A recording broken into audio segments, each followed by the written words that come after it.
Mudah-mudahan borang dan dokumen yang telah disiapkan ini mendapatkan informasi yang lengkap bagi asesor.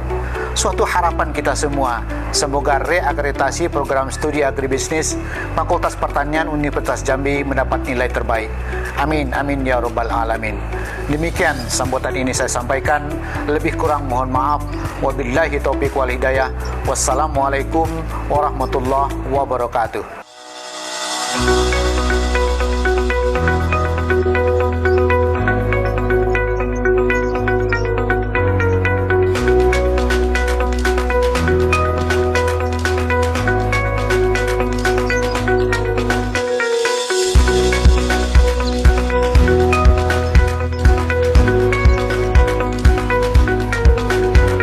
Program Studi Agribisnis Fakultas Pertanian Universitas Jambi. Bismillahirrahmanirrahim. Assalamualaikum warahmatullahi wabarakatuh. Selamat datang di program Studi Agribisnis Fakultas Pertanian, salah satu dari 89 program studi yang ada di Universitas Jambi. Kami memiliki visi menjadi pusat pembelajaran pertanian berkelanjutan yang unggul dan berkarakter entrepreneur. Unggul memiliki makna profesional dan menguasai iptek di bidang agribisnis, berbasis pada hasil riset yang terpublikasi pada jurnal bereputasi baik pada level nasional maupun internasional. Menghasilkan paten dan diakui sebagai hak kekayaan intelektual haki oleh Kementerian Hukum dan HAM, serta terus meningkatnya prestasi mahasiswa. Berkarakter entrepreneur bermakna memiliki jiwa kepemimpinan dan semangat pembaharu, tangguh dan pantang menyerah dalam mengembangkan yang inovatif, kreatif dan mandiri. Visi tersebut juga mencerminkan upaya membangun pertanian berkelanjutan, yakni tekad untuk menghasilkan dan memiliki kompetensi pola pikir dan terampil untuk membangun suatu sistem agribisnis yang sustainable dan berkearifan lingkungan. Untuk mencapai mimpi tersebut, secara periodik kami rutin melakukan pembaharuan kurikulum sebagai langkah strategis bagi pengembangan proses pembelajaran dan peningkatan kualitas lulusan. Kurikulum terus mengalami pembaharuan, mengacu pada visi yang berorientasi entrepreneurship.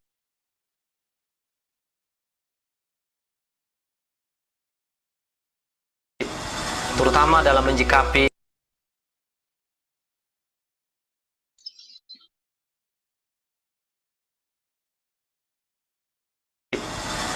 dalam menyikapi era baru revolusi industri 4.0. Pemutakhiran kurikulum dengan memasukkan muatan teknologi informasi yang adaptif dengan ekosistem baru tersebut, serta dikombinasikan dengan sumber daya lokal, kami yakini mampu mengubah ancaman di era mendatang menjadi sebuah kesempatan yang mungkin belum pernah ada sebelumnya.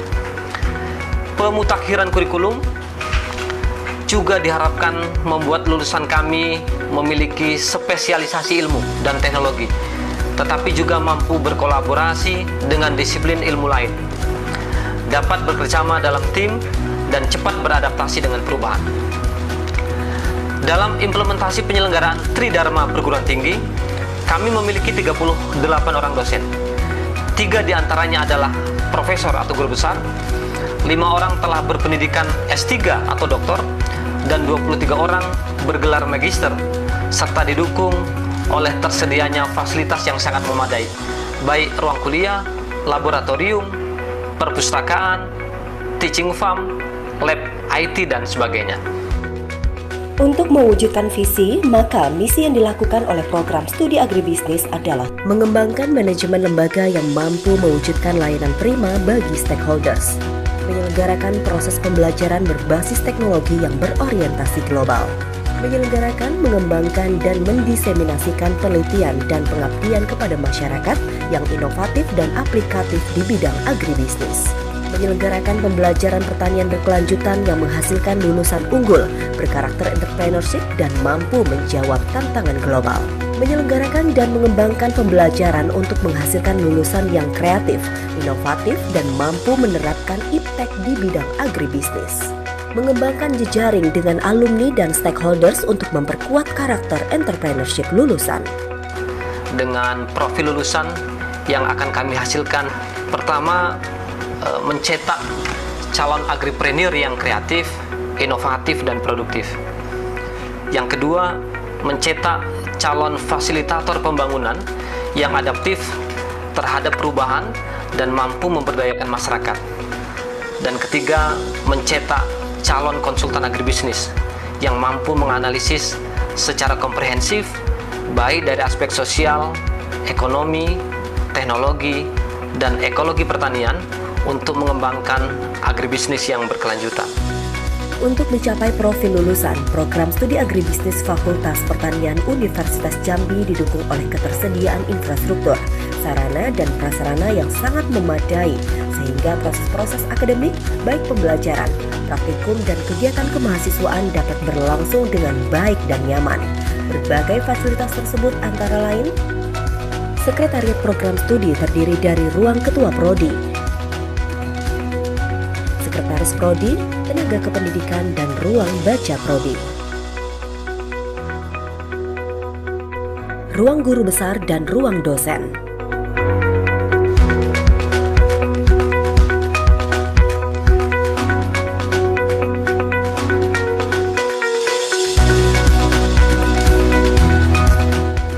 Ruang kuliah dengan berbagai peralatan pendukung kegiatan belajar mengajar seperti whiteboard, LCD proyektor, meja dan kursi, lampu, pendingin ruang, dan fasilitas akses poin jaringan internet.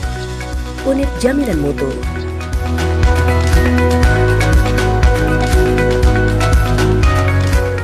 Ruang seminar.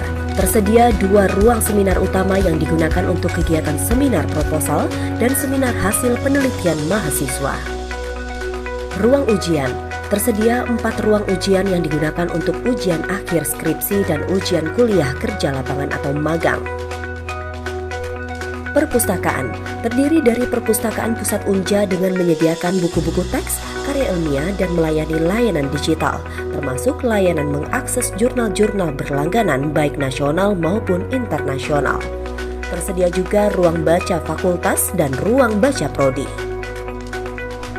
Laboratorium dasar Fakultas Pertanian yang digunakan oleh mahasiswa prodi agribisnis, terutama pada mata kuliah dasar seperti fisika, kimia, biologi, dan lainnya.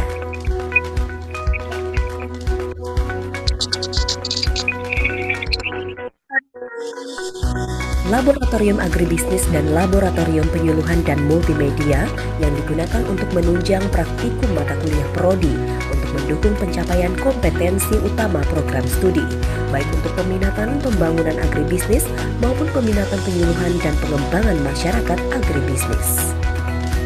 Teaching Farm Fakultas Pertanian.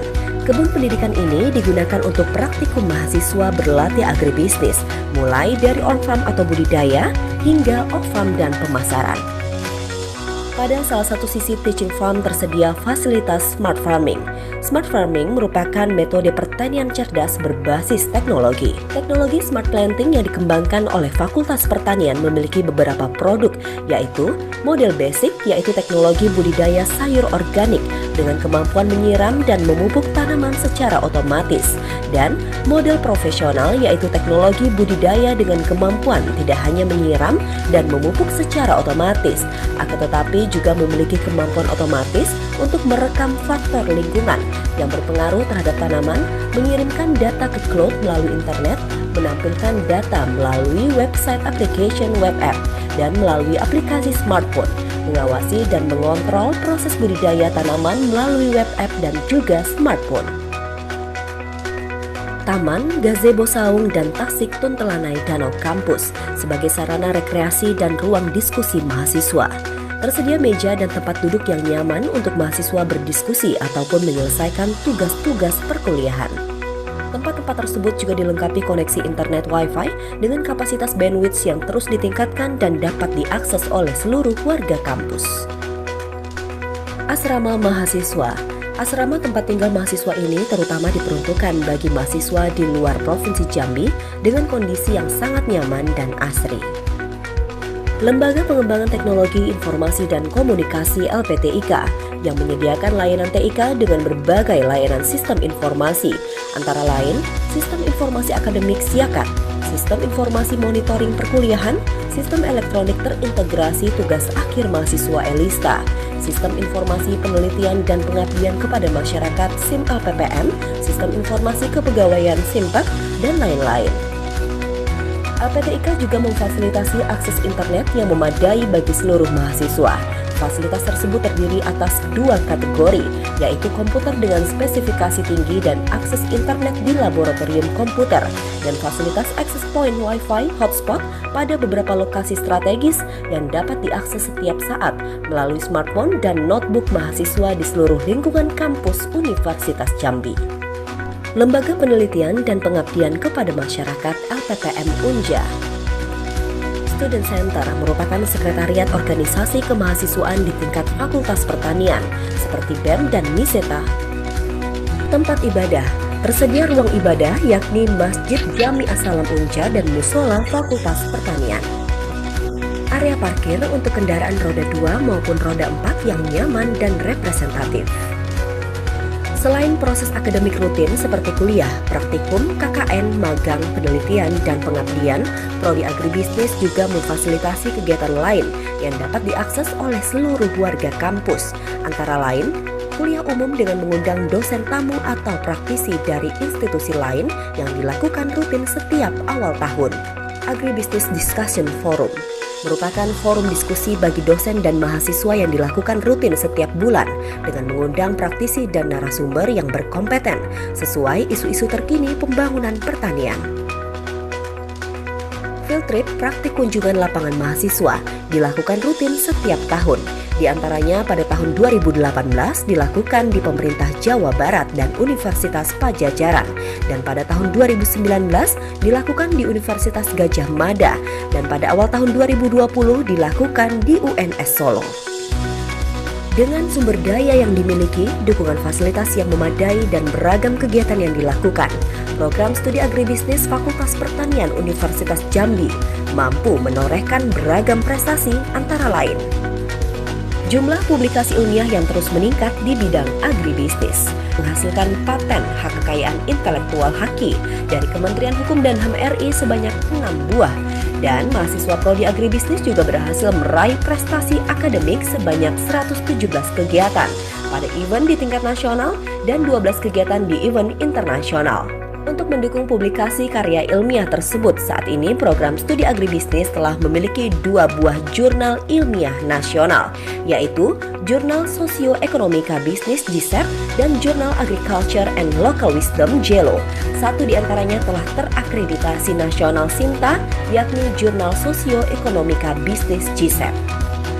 Unja sukses menjalin kerjasama sekaligus menjadi koordinator Ecological and Socio-Economic Function of Tropical Lowland Rainforest Transformation System Sumatera Indonesia atau CRC 990 Project yang merupakan kerjasama penelitian antara University of Göttingen Jerman dengan Konsorsium Indonesia, Unja, IPB, dan UNTAD pada fase 1 dan saat ini tengah memasuki fase 2. Kegiatan ini dilakukan oleh para peneliti berkompeten di mana sebagian besar tim peneliti dan motor kegiatan tersebut adalah dosen Prodi Agribisnis. Bersama dengan prodi lain di Fakultas Pertanian Unja, Prodi Agribisnis sukses menginisiasi lahirnya 2 Center of Excellence atau Pusat Unggulan Institusi, yakni PUI Reklamasi Lahan Rekla dan PUI Watershed Management and Hydropower. Dosen program studi agribisnis Unja juga sukses menginisiasi lahirnya Konsorsium Studies on Smallholder Palm Oil pada tahun 2015. Konsorsium ini beranggotakan 3 universitas dari Indonesia, yakni Universitas Jambi, Universitas Sumatera Utara, Universitas Malikus Saleh Nanggro Aceh Darussalam, serta Universitas Luar Negeri yakni UPM Malaysia, Prince of Songkla University Thailand, dan Science Agriculture Research of Development Perancis. Pengakuan terhadap berbagai hasil penelitian dosen Prodi Agribisnis. Saat ini publikasi ilmiah baik jurnal nasional dan internasional bereputasi terus mengalami peningkatan dengan indeks citasi yang juga terus mengalami peningkatan. Beberapa hasil penelitian dan inovasi dosen juga telah memiliki paten hak kekayaan intelektual dari Kementerian Hukum dan HAM RI. Pengakuan terhadap kepakaran SDM dosen program studi agribisnis. Hal ini ditunjukkan dengan pelibatan dosen prodi agribisnis sebagai expert atau tenaga ahli di berbagai instansi pemerintah maupun swasta, seperti tenaga ahli pada Kementerian Pertanian, Kementerian Lingkungan Hidup dan Kehutanan, Badan Restorasi Gambut, korporasi, BUMN maupun swasta, DPRD Provinsi Jambi, DPRD Kabupaten Kota di Provinsi Jambi, serta pemerintah provinsi dan pemerintah kabupaten kota di Provinsi Jambi. Semakin membaiknya manajemen dan SDM pada prodi agribisnis juga menghasilkan output berupa masa studi yang semakin cepat lulus tepat waktu dan masa tunggu mendapat pekerjaan yang semakin singkat rata 3 bulan. Pengakuan user terhadap alumni prodi agribisnis juga semakin meningkat yang ditunjukkan oleh perannya menempati posisi strategis baik di pemerintahan, legislatif maupun dunia usaha. Terhadap kesuksesan alumninya, prodi agribisnis secara rutin menghadirkannya ke kampus untuk memotivasi dan sharing success story pasca lulus dari kampus. Dengan sumber daya yang kami miliki, baik dosen yang sangat qualified di bidangnya dan dukungan infrastruktur yang memadai, insya Allah kami siap mewujudkan impian putra-putri terbaik bangsa. Kami siap mengambil peran dalam meningkatkan daya saing bangsa melalui pendidikan yang bermutu, inovatif dan kompetitif, baik di level nasional maupun internasional, yang mampu menjawab tantangan di masa depan. Salam agribisnis. Agribisnis Smart.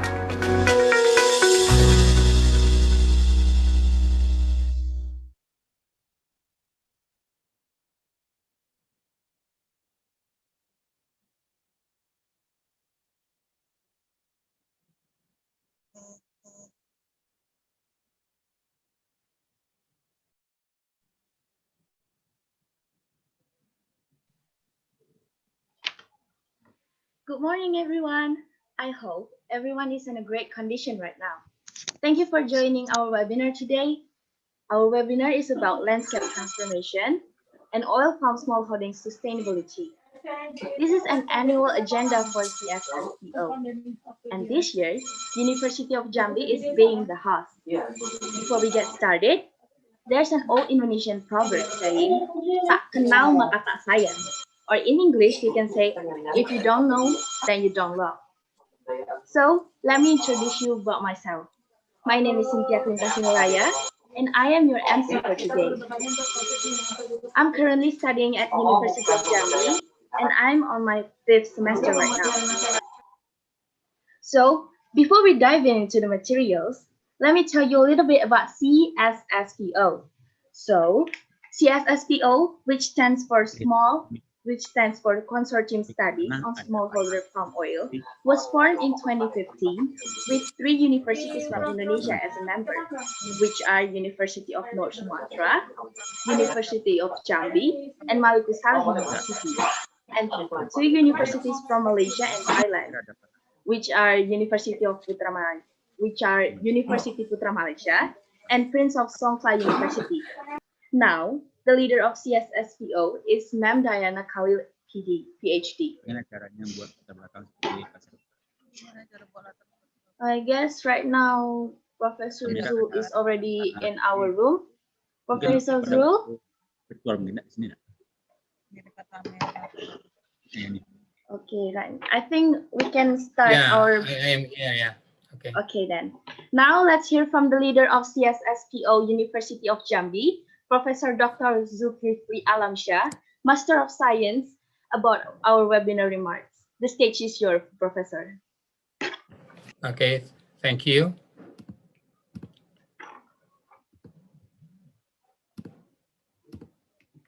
Bismillahirrahmanirrahim. Assalamualaikum warahmatullahi wabarakatuh. Good morning.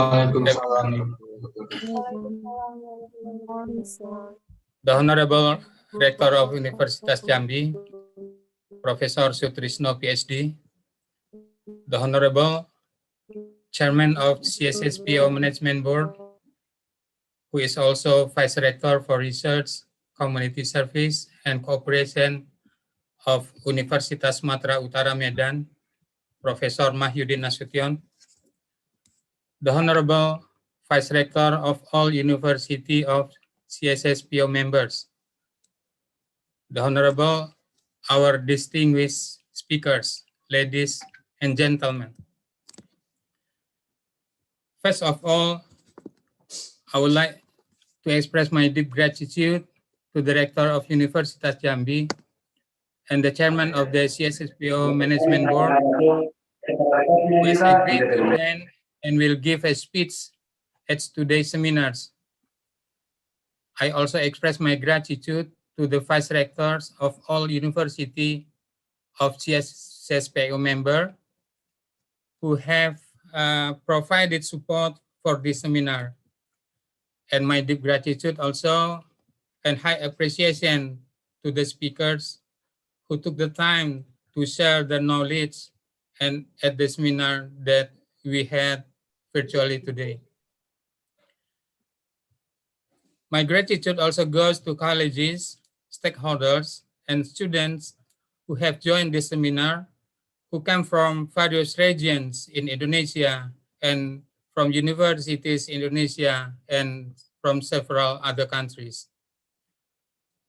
This seminar was held by CSSPO, which was formed with a shared desire to conduct joint research focused on developing and strengthening smallholder oil palm farmers towards sustainability palm oil development. At present, this consortium consists of 5 universities.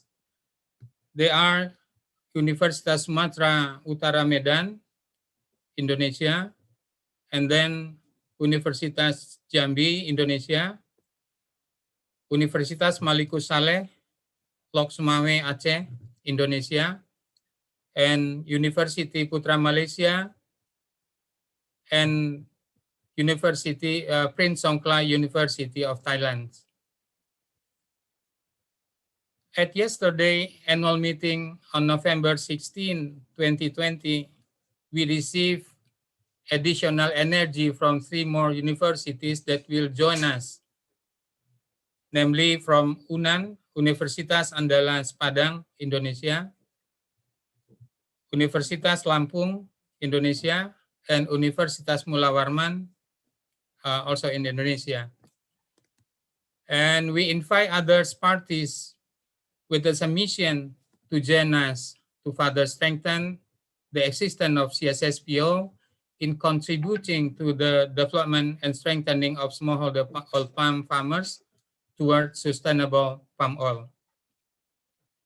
Ladies and gentlemen, this seminar is annual CSSPO activity which should be held in the form of the 4th International Conference and should be held offline in Jambi City, especially on our campus at Universitas Jambi.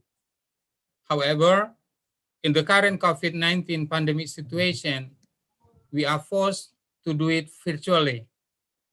However, I believe that this seminar will produce better and fruitful results.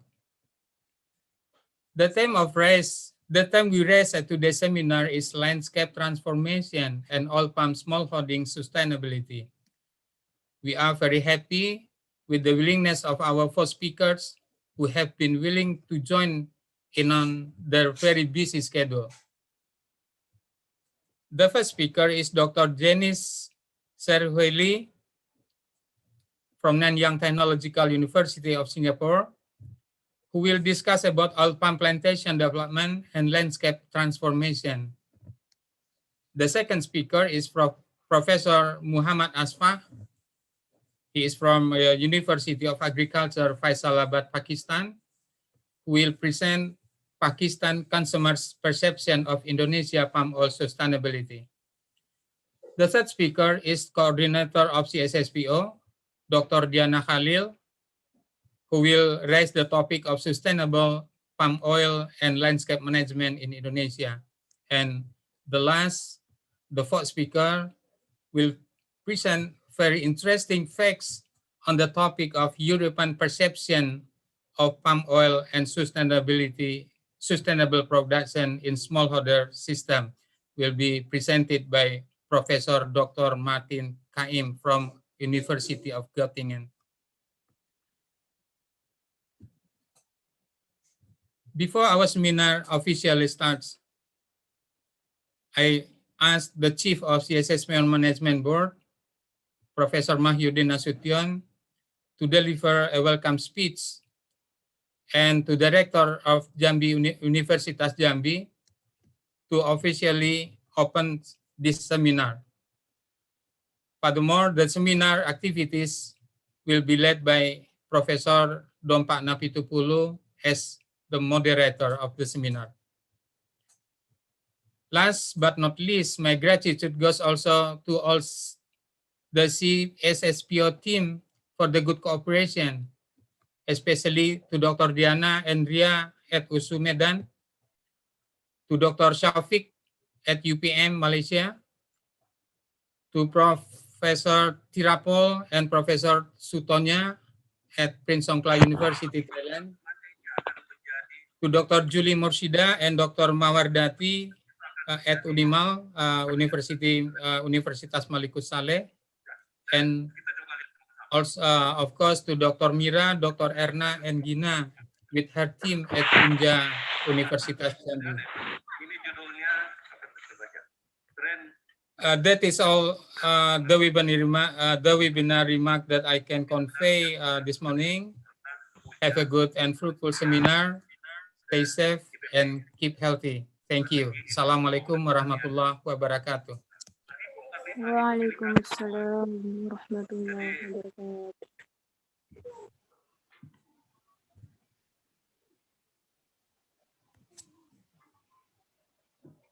Thank you so much, Professor Zul, for your words. Now let's move on and let's hear from the Vice Rector for Research, Community Service, and Cooperation University of North Sumatra. He is the Chief of CSSPO Management Board, Professor Dr. Andus Mayudin KM Nasution, Master of Information Technology, PhD, for his welcome speech. Okay, Professor, the stage is yours. Thank you. Thank you. Bismillahirrahmanirrahim. Assalamualaikum warahmatullahi wabarakatuh. Salam sejahtera. Warahmatullahi wabarakatuh. Good morning. That's all of you.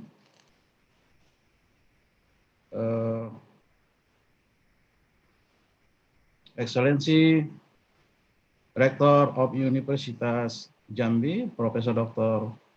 Andus Trisno MSc PhD, Honorable all keynote speaker, Dr. Janice Servaili from Nanyang Technology University, Singapore, Professor Dr. Muhammad Asfaq from University of Faisalabad, Pakistan, Professor Dr. Martin Kaim from University of Göttingen, German, Dr. Insinyur Diana Khalil, MSc, from Universitas Sumatera Utara and CSPO Coordinator in Indonesia, and Professor Dr. Insinyur Dampak Napitupulu, MSc, as moderator webinar from Universitas Jambi, Indonesia. Thank to one and only good we can all meet again online in this event. Therefore, member of the CSSPO member from Universitas Sumatera Utara, Universitas Jambi, Universitas Malikus Saleh, Universitas Putra Malaysia, and Prince Songkla University. Welcome to the 3rd CSSPO Annual Conference currently hosted by Universitas Jambi. We hope that special circumstance of our conference will also produce social outcomes. Special is a consortium of the oil farm researchers with the focus on the inclusiveness and sustainable of oil farm smallholder The main topic of this conference is toward inclusive and sustainable agriculture, with the subtopic of the harmonizing environment, social and economic dimension. Is it possible? For the one conference is scaling up sustainable debating landscape approach to achieve sustainable agriculture for, and second, and landscape transformation and oil palm smallholding sustainable for this year.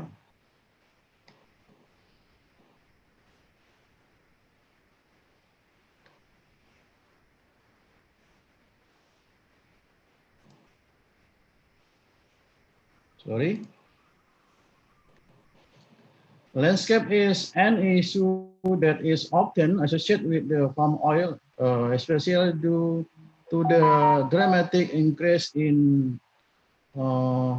monocropping cropping land use, which in turn increase the risk of deforestation and biodiversity. However, with the various competitive advance and the high demand of palm oil, burning farm and oil use in not considered as the best solution. The sustainable management with landscape as relevant aspects is proposed as better alternative. In this webinar, landscape will be discussed from first aspect by first speaker, Dr. Janice Sen Huai Lee from Nanyang Technological University, Singapore, will bring up the topic of the oil palm plantation development and landscape transformation. Prof. Dr. Muhammad Asfaq from the University of Islamabad, Pakistan, will represent Pakistan consumer perception of Indonesian palm oil. Dr. Diana will be discuss about the sustainable palm oil and landscape management. From Dr. Martin Koim from the University Göttingen, Germany, will deliver the European perception of palm oil and sustainable production in smallholder system. I'm sure we'll often a more complete picture in the palm oil industry through the faithful information discussion gathered from the webinar today. We greatly appreciate CSSPO government, the CSSPO committee of the University Jambi for successful organizing the webinar. For all participants, please enjoy the webinar. And with all due respect to the Rector of Jambi University, I beg and hope to open this event. Thank you. Assalamualaikum warahmatullahi wabarakatuh.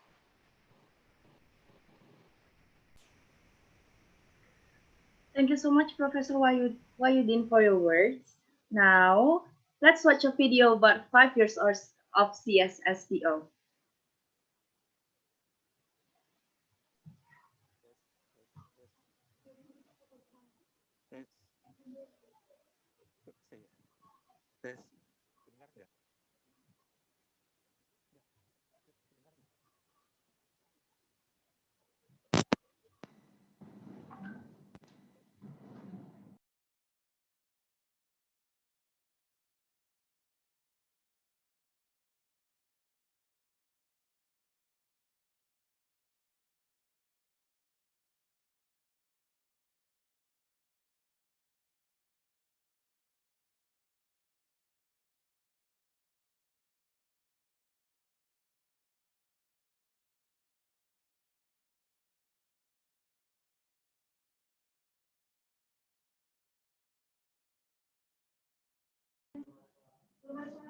Tes.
Wow, what an informative video was that.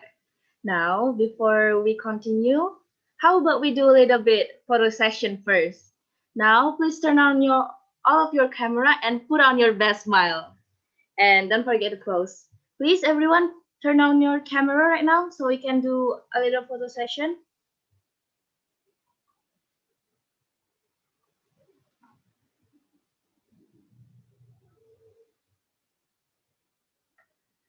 Pardon me, everyone, please turn on your camera and put on your best smile so we can do a little photo session right now.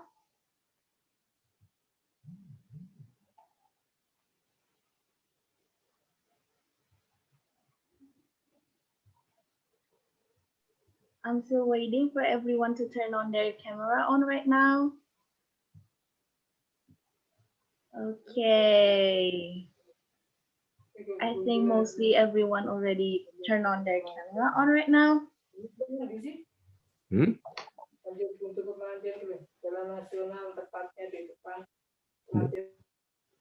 Okay. Now put on your best smile and don't forget to pose. Okay, slide 1. 1, 2, 3, say cheese.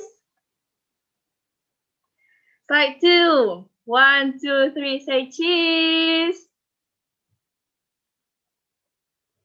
Now slide 3. 1, 2, 3, cheese.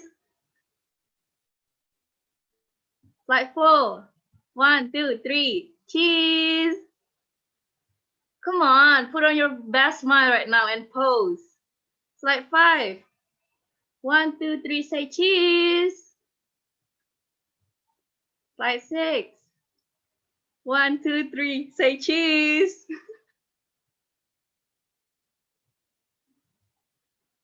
Come on, give me your best smile. Slide 6, come on. Cheese. Slide 7. Cheese. Slide 8. Cheese. Slide 9. Cheese. Come on, everyone, please turn on your camera. Like some of you haven't turned on their camera right now. Slide 10. 1, 2, 3, cheese. Slide 11. 1, 2, 3, cheese. Slide 12. Cheese. Slide 13. Slide 13. Cheese. Last but not least, slide 14. Don't forget to smile. Cheese. Okay. Thank you so much, everyone. Now, how about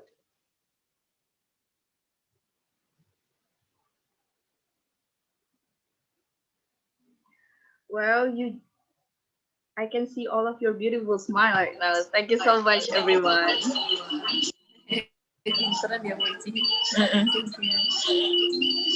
Thank you. Now, how about we hear some of words from Professor Anis Tatik Mayani. She is the director of Postgraduate University of Jambi. Sadly, she cannot join our Zoom meeting right now, so we're going to watch a video from her. Let's play it. Bismillahirrahmanirrahim. Assalamualaikum warahmatullahi wabarakatuh. Good morning, ladies and gentlemen.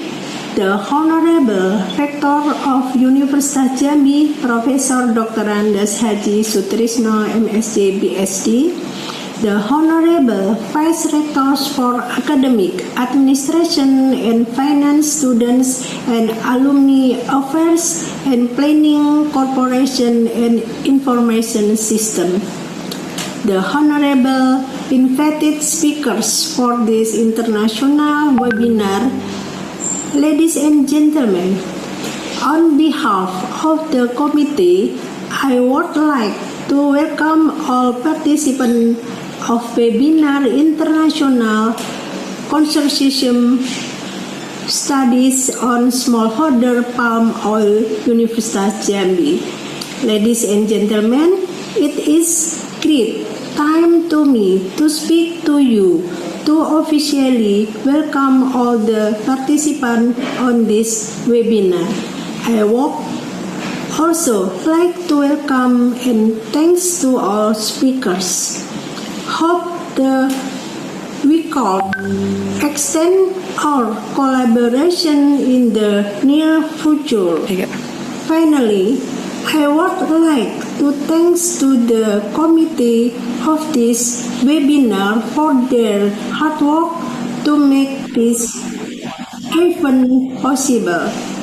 My big gratitude also goes to all participants for their contribution to these webinars. And special thanks to the top management of Universitas Jambi, our rectors and the staff that always support us in our efforts to make India as the world-class entrepreneurship university. Once again, to the participants, welcome and enjoy the webinar. Thank you. Wassalamualaikum warahmatullahi wabarakatuh. Waalaikumsalam warahmatullahi.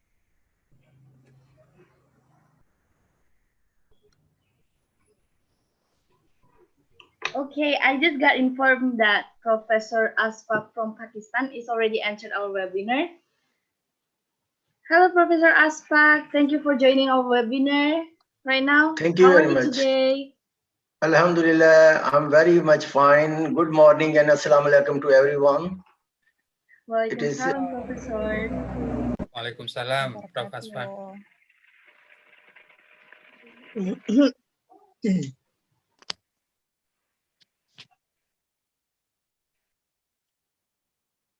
Okay.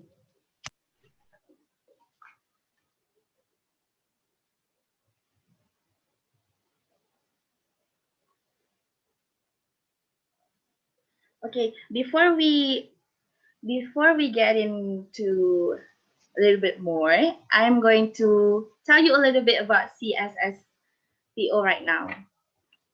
So, as we wait for our speakers to join our webinar, let me tell you about a little bit more about CSSPO and how it was formed. As we all know that Indonesia and Malaysia and also Thailand are the three most important CPO producer in the world, contributing approximately 98% of the world CPO production and palm oil cultivation. And these three countries relies significantly on smallholders. But sadly, smallholders faces various challenges compared to larger commercial plantation, which are included like lack of improved and up-to-date agricultural knowledge and practices, poor yield, and sustainable management.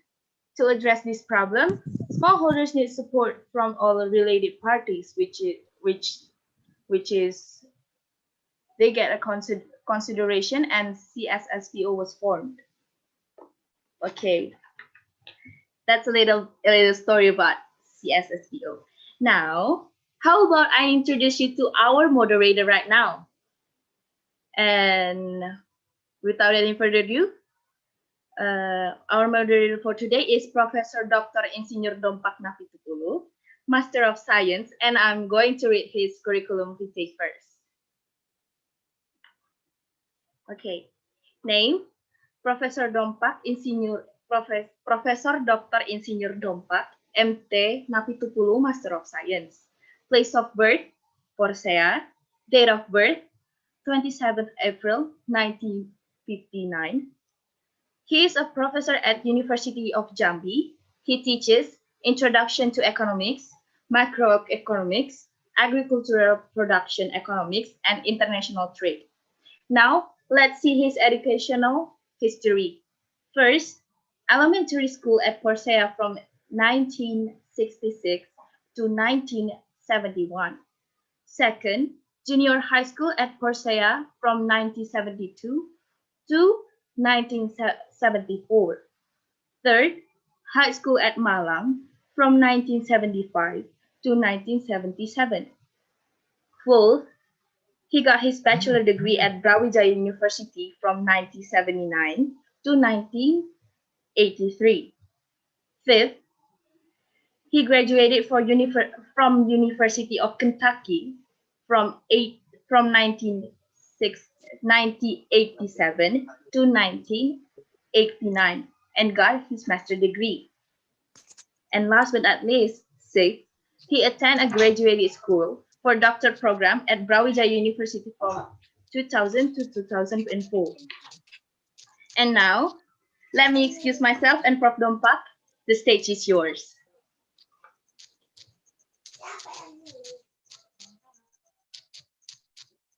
Apa kau bilang? Telepon si Gideon saja, jadi nggak suaranya. Si Gideon? Ditelepon si Gideon kah? Itu. Prof. Dompak, the stage is yours. You can start now.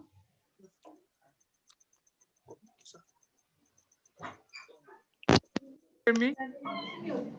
Yes, we can hear Everybody? you, Prof. Okay, thank you very much. If you can hear me, I'm sorry, sometimes the connection is so bad here.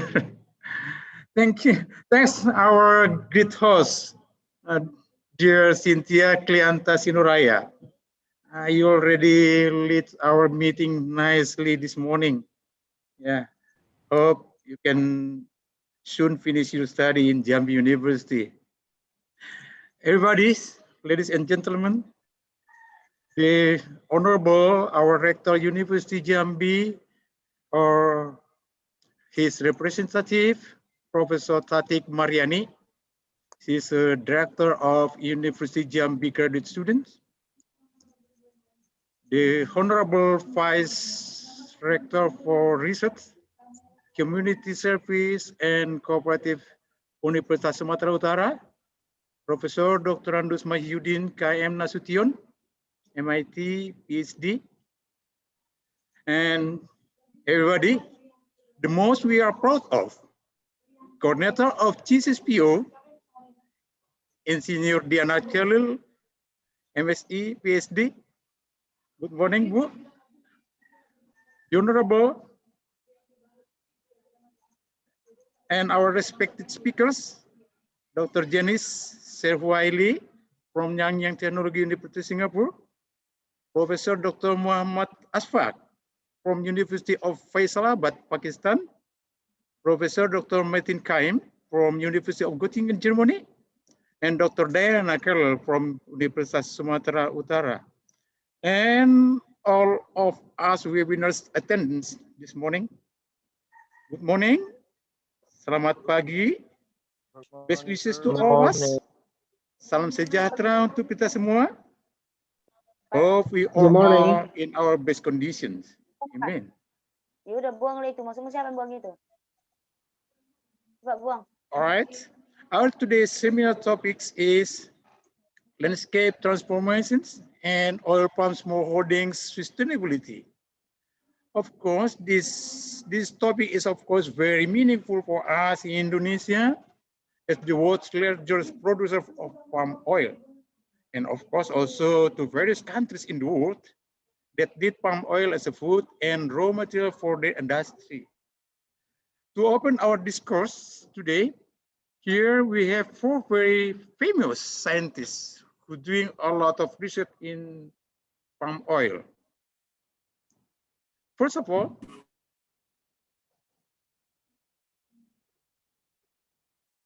let me tell you our role in this webinar session before all our speakers present their paper. Everybody, ladies and gentlemen, the webinar will be run in one session. It means that all four speakers will deliver his or her paper one after another. Two, each speaker is given a maximum 20 minutes to submit his or her paper.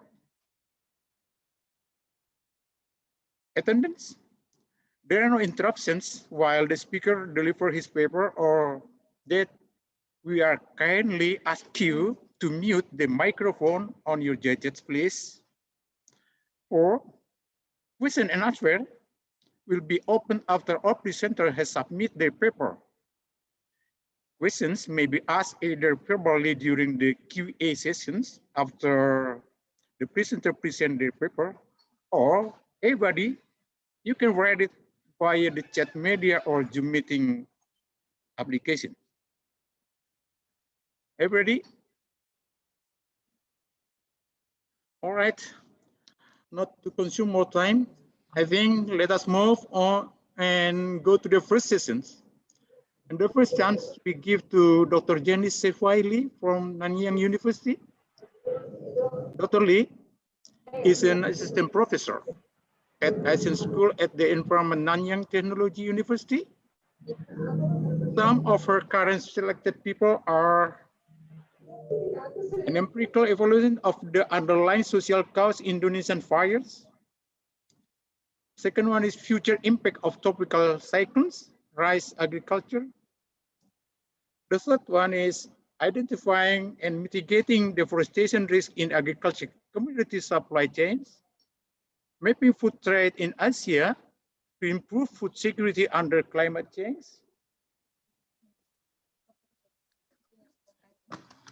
And the last, and not the last but not the least, the role of community participant in Indonesia peatland restoration project. So I think all us agree that she's actually a very busy professor. Well, Professor Janice Lee, time is yours. And Dr. Lee, are you ready? Dr. Janice Lee? Okay, time is yours. Please present your paper, please. All right, thank you so much. Thank you, welcome.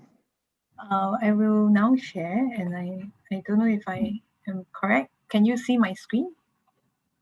Yeah, we can see it very good, I think. Okay, so this is the big screen. Okay, great. All right. I think I want to firstly, wish everyone good morning, selamat pagi. Thank you very much to the organizing committee of CSSPO and also Ibu Diana Khalil for sending me this invitation. I saw the video earlier about the 5 years SPO, beginning from a small group of 3 or 4 universities and now expanding to, I think, up to maybe 10 universities. So that's very exciting to see how CSSPO has achieved a lot of successes over the last 5 years. It's always a pleasure to be involved in the conferences that CSSPO has organized, and also, very impressive with the work that is being done in the organizing committee, what Ibu Diana has done. I've had a lot of interactions also with Ria, so it's really amazing the kind of successes that you guys have achieved over the last 5 years. So today I will present on the topic on oil palm plantation development and landscape transformation. And I will describe broadly the trends or patterns of oil palm development across the world, covering Southeast Asia, Africa, Central and South America. I will then also talk about landscape transformation, highlighting some studies which discuss the environmental and social transformations from oil palm development. And then I will end a little bit by talking about smallholder oil palm, because I think the conference is really focused on the issue of smallholder oil palm. So yeah, I hope that, this is something that will be of interest and enjoyable to everyone. Okay, so I first want to acknowledge the wonderful group of people under the IUCN, which stands for the International Union for Conservation of Nature. The IUCN Oil Palm Task Force was led by Eric Mayat, who is this guy over here. And the task force acts as an authoritative advisory body on oil palm for the IUCN, because it was commissioned in 2016 to develop a report on oil palm and biodiversity at the IUCN World Conservation Congress in Hawaii. So, a lot of the things that I would report today will be, about the issue of oil palm and biodiversity. And this report is mainly generated from the IUCN team, the task force. I just want to check, is my screen the full screen or is it the screen which has got my notes on it? You got the notes there, Janice. Oh, sorry. Okay, let me just try again to stop share and share again, because I think it's not so, yeah, it's not great. The notes are there. My apologies. Okay, let me see if I can share screen.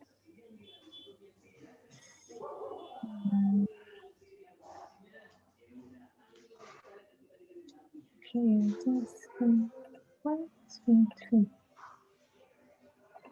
All right, I'm gonna try to. Is this better?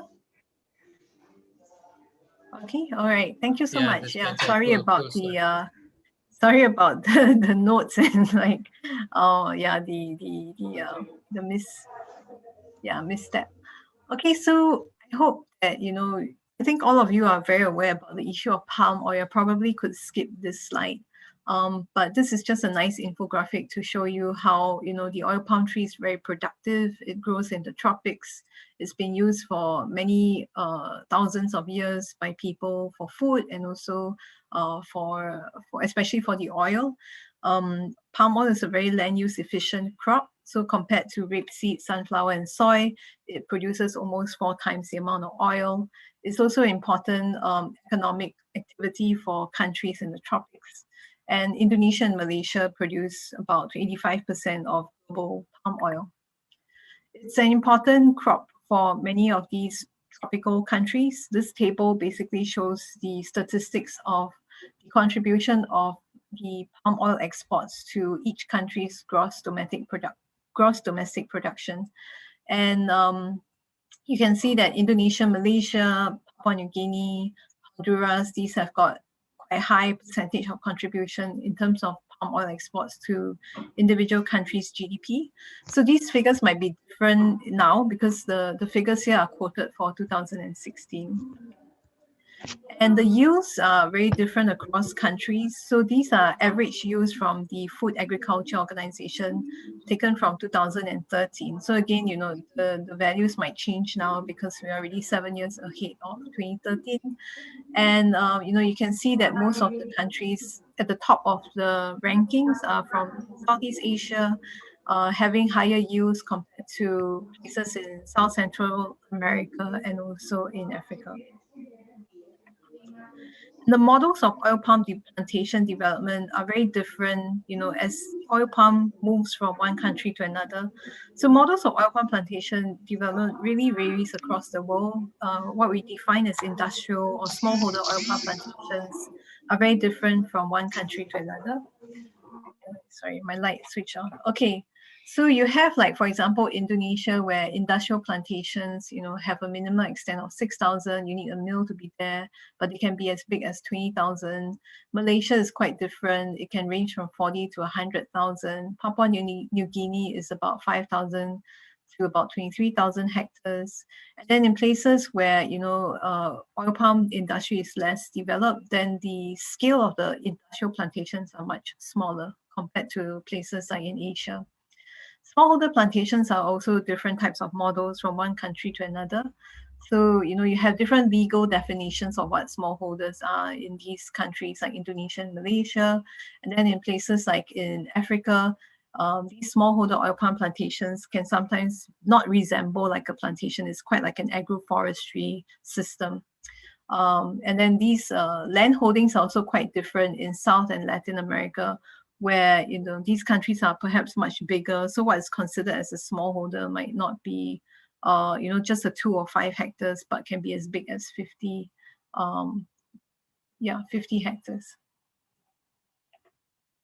And the proportion of the industry's contribution and also the smallholder contribution to oil palm plantation development is also very different across countries.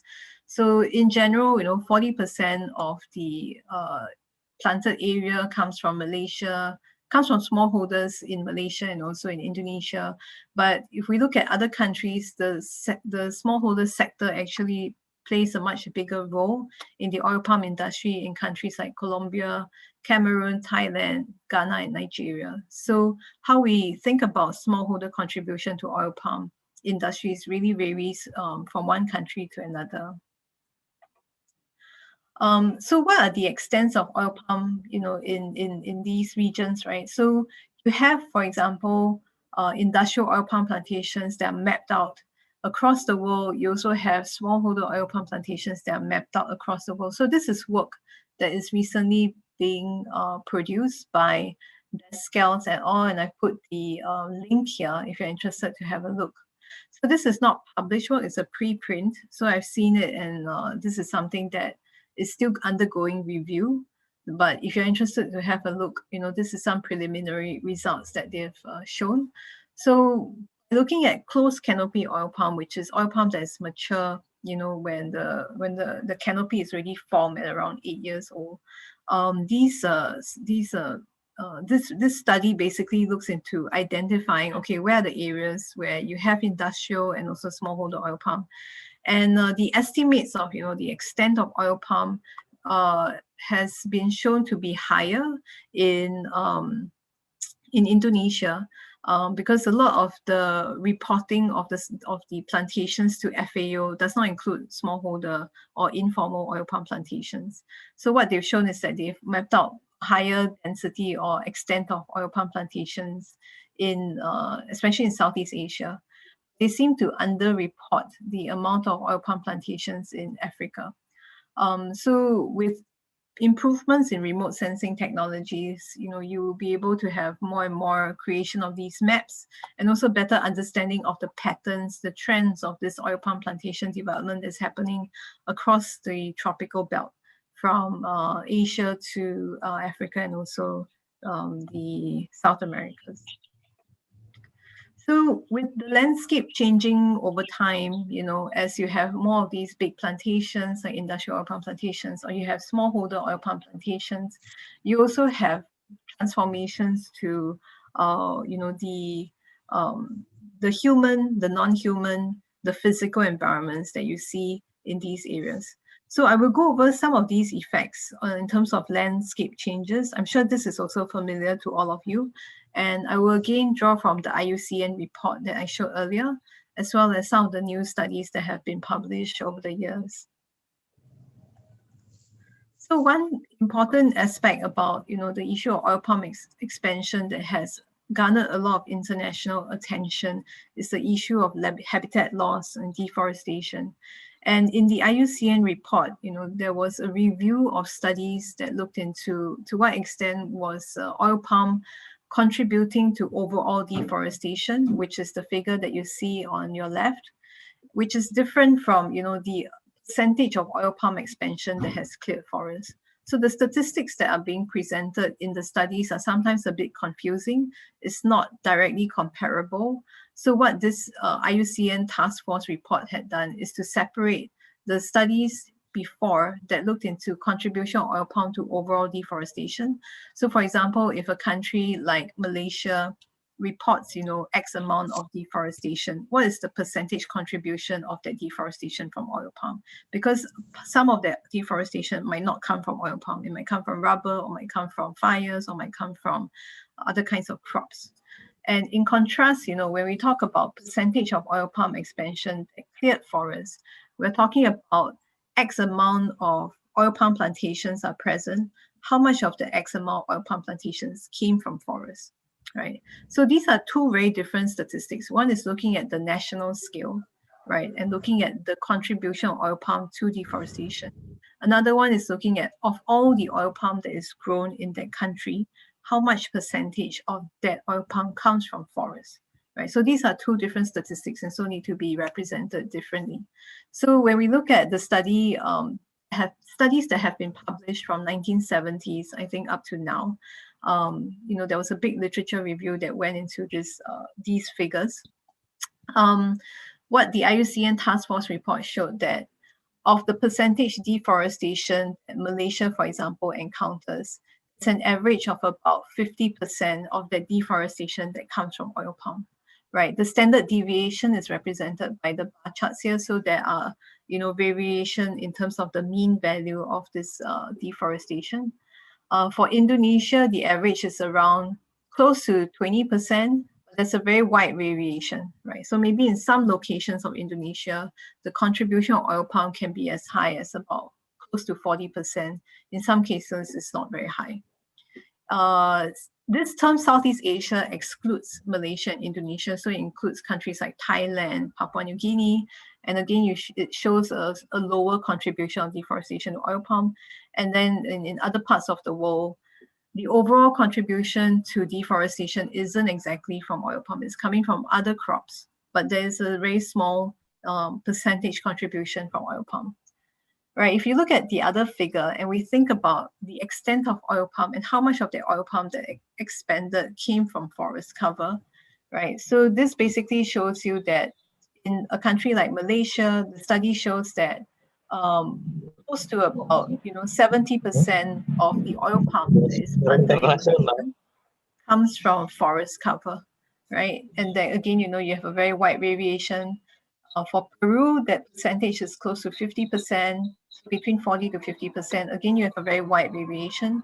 For Indonesia, it's close to 40%. So 40% of oil palm plantations that have expanded in Indonesia come from the forest before. So that was the previous land cover.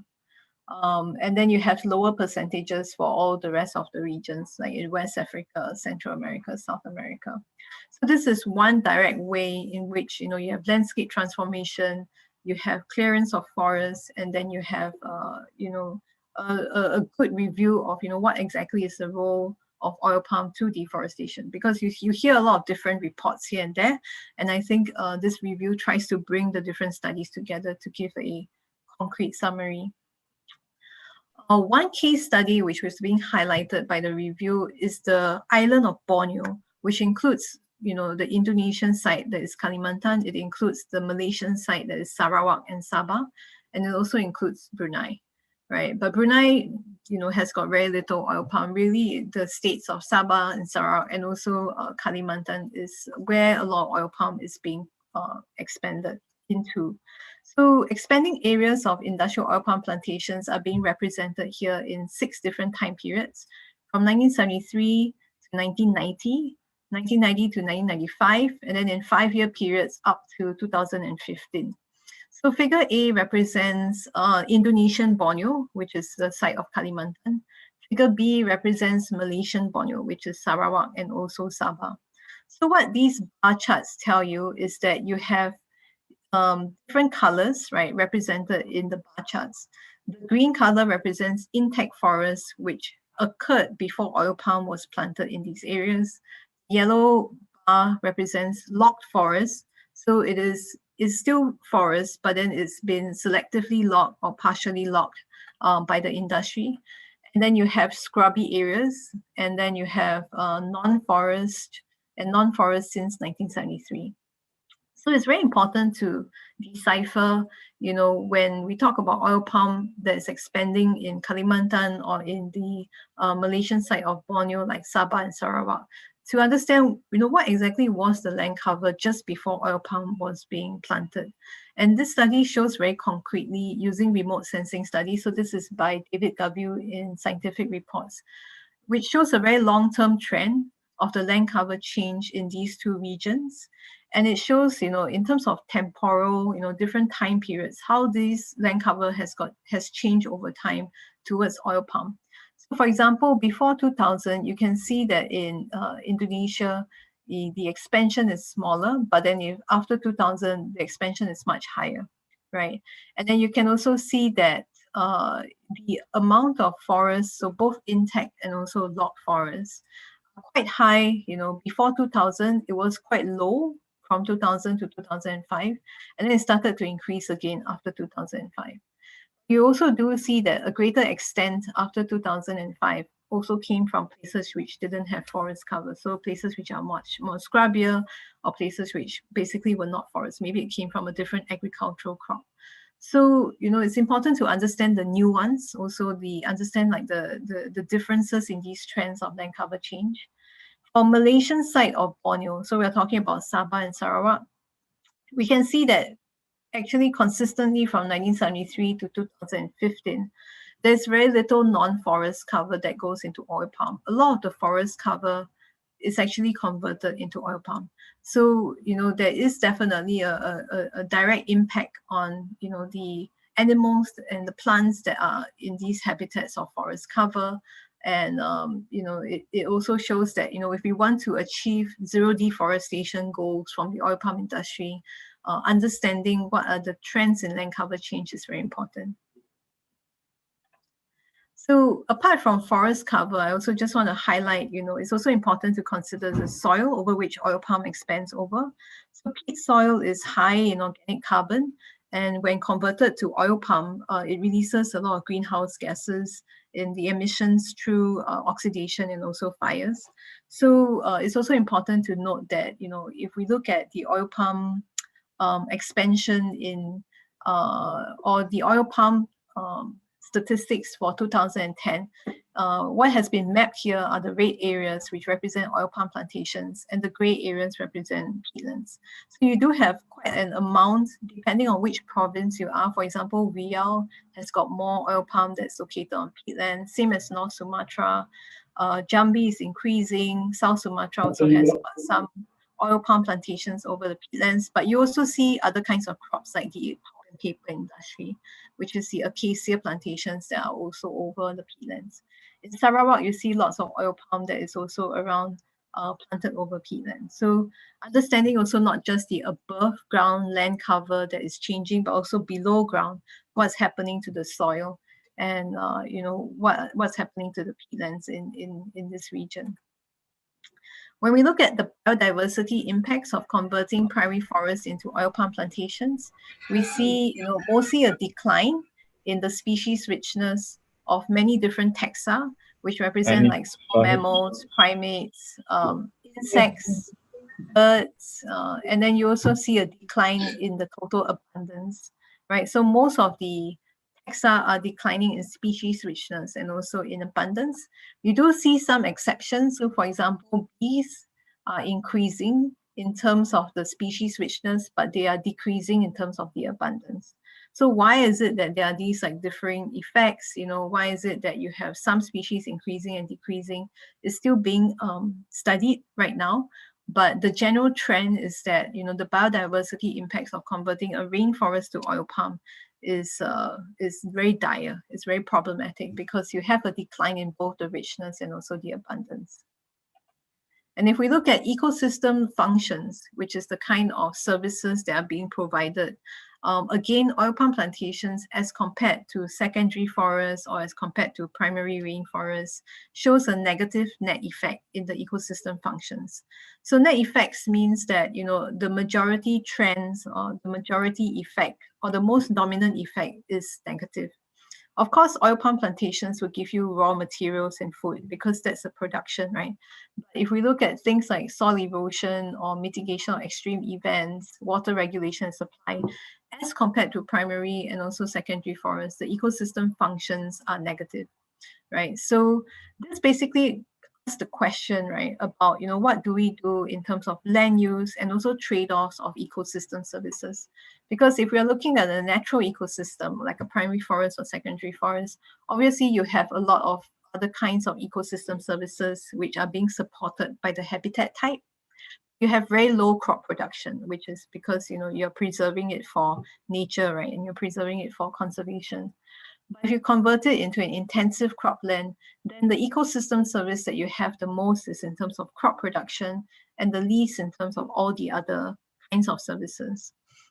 So I think the future of understanding, how oil palm plantation development should occur, how do we mitigate the landscape transformation, especially with regards to the environmental effects, is to think about ways in which we can, grow these crops and yet at the same time restore some of the ecosystem services the landscape. So maybe it might mean that the productivity might decline, but it will also mean that there's an increase in other kinds of ecosystem functions that you might see in the oil palm plantations. And these are there are many studies that are now looking into answering these kinds of questions. So what about the people that are experiencing this change in landscapes? How do local communities perceive and also adapt to these changes in their landscapes? So there have been many studies from the perspective of anthropology, political ecology that ask how communities perceive and adapt to changes in their landscapes that have been transformed by commodity production. I won't go into all of them, but I would just like to quote from John McCarthy's paper in the Journal of Peasant Studies, where it says that, you know, the path of these agrarian change, which is very major landscape transformations, they are very uneven, so it's very unequal. It depends on how the livelihood strategies are enabled or constrained by the context. So the economic, the social, and also the political relations that can change from time and also over space. So in contrast of simplifying narratives, meaning like, oh, you know, oil palm is good, oil palm is bad, you know, we have to look at the outcomes in a very nuanced way. And also these outcomes depends on how smallholders engage with oil palm, right? What is their baseline conditions, whether or not they had the knowledge to produce oil palm, whether they were already living in an environment that was suitable for oil palm or very susceptible to fires when they plant oil palm. So there are lots of conditions to look into when we're thinking about the livelihood outcomes of smallholder and also the benefits to communities in terms of oil palm production. This trade, right, is not something that is new. So oil palm is not the only commodity that came into Indonesia. This trade in commodities have always existed in these landscapes. So adaptations of communities who live in these commodity production landscapes, you know, are very dynamic, right? They're not always static. They change according to the international prices. They change according to the international demand. So a book by Anna Singh describes in her ethnographic account about how people in the Meratus Mountains in South Kalimantan, they adapt to market demands from traders from the lowlands, and then how these communities source for forest products and also engage in international trade. So it's not something new, right? What we see in the landscape transformation is something that has always been happening. But I think what is new and different is that demand for this product has increased very rapidly over time. And so the landscape transformation is very rapid. And you can see within the last few decades, right, a big transformation, like quoting David Gaviu's work in Scientific Reports, a big transformation in terms of forest cover loss in Borneo means that people have to adapt, whether they like it or not, right? So the rapid loss of forest cover and also the emergence of new crops like oil palm means that these local communities have to also adapt very rapidly to these changes, either by their own will, so voluntarily, or, you know, involuntarily, something that they have no choice but have to adapt to these new environments. And so the rapid transformation in landscapes, you know, along with the various, you know, types of economic, social, and political circumstances under which the communities engage with oil palm, results in very different effects of oil palm. So it's very highly heterogeneous in terms of the livelihood impacts of oil palm. Some recent papers that look into socioeconomic and welfare impacts of oil palm development in Jambi and Kalimantan. I'll just go into these few papers. One in Jambi, where villages with a large share of land with oil palm were better off compared to villages that had more rubber or other kinds of crops. So oil palm did increase inequality in terms of farm households, but for non-farm households, so households which didn't own land, right, it actually helped to reduce income inequality. So there are these differing effects of the oil palm to, say, for example, who that person is being affected.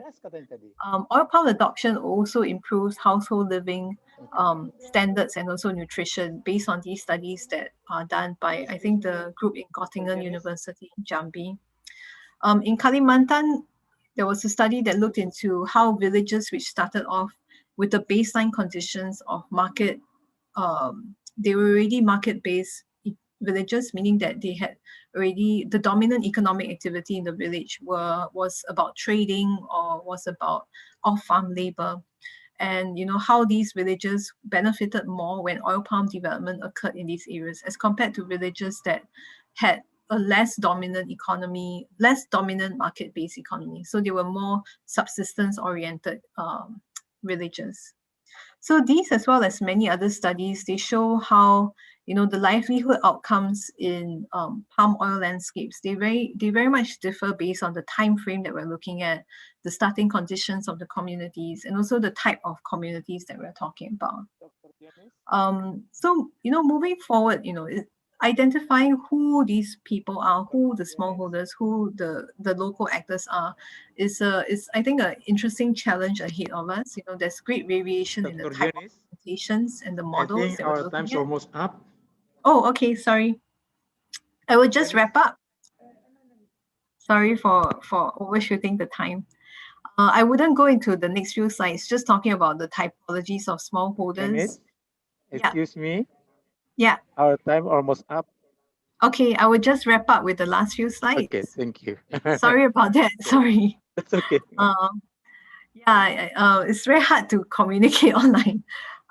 So just to wrap up, I think the future research directions for social impacts of oil palm is moving from what are the effects to how do we talk about sustainability, which I think is what the conference that you're having right now is about. So that's very exciting. I've done some work looking at sustainability certification systems, and this is a paper that was just accepted, and it's going to be published soon in the Journal of Environmental Research Letters. So if you want a copy of that, please feel free to send me an email. I'll send it to you.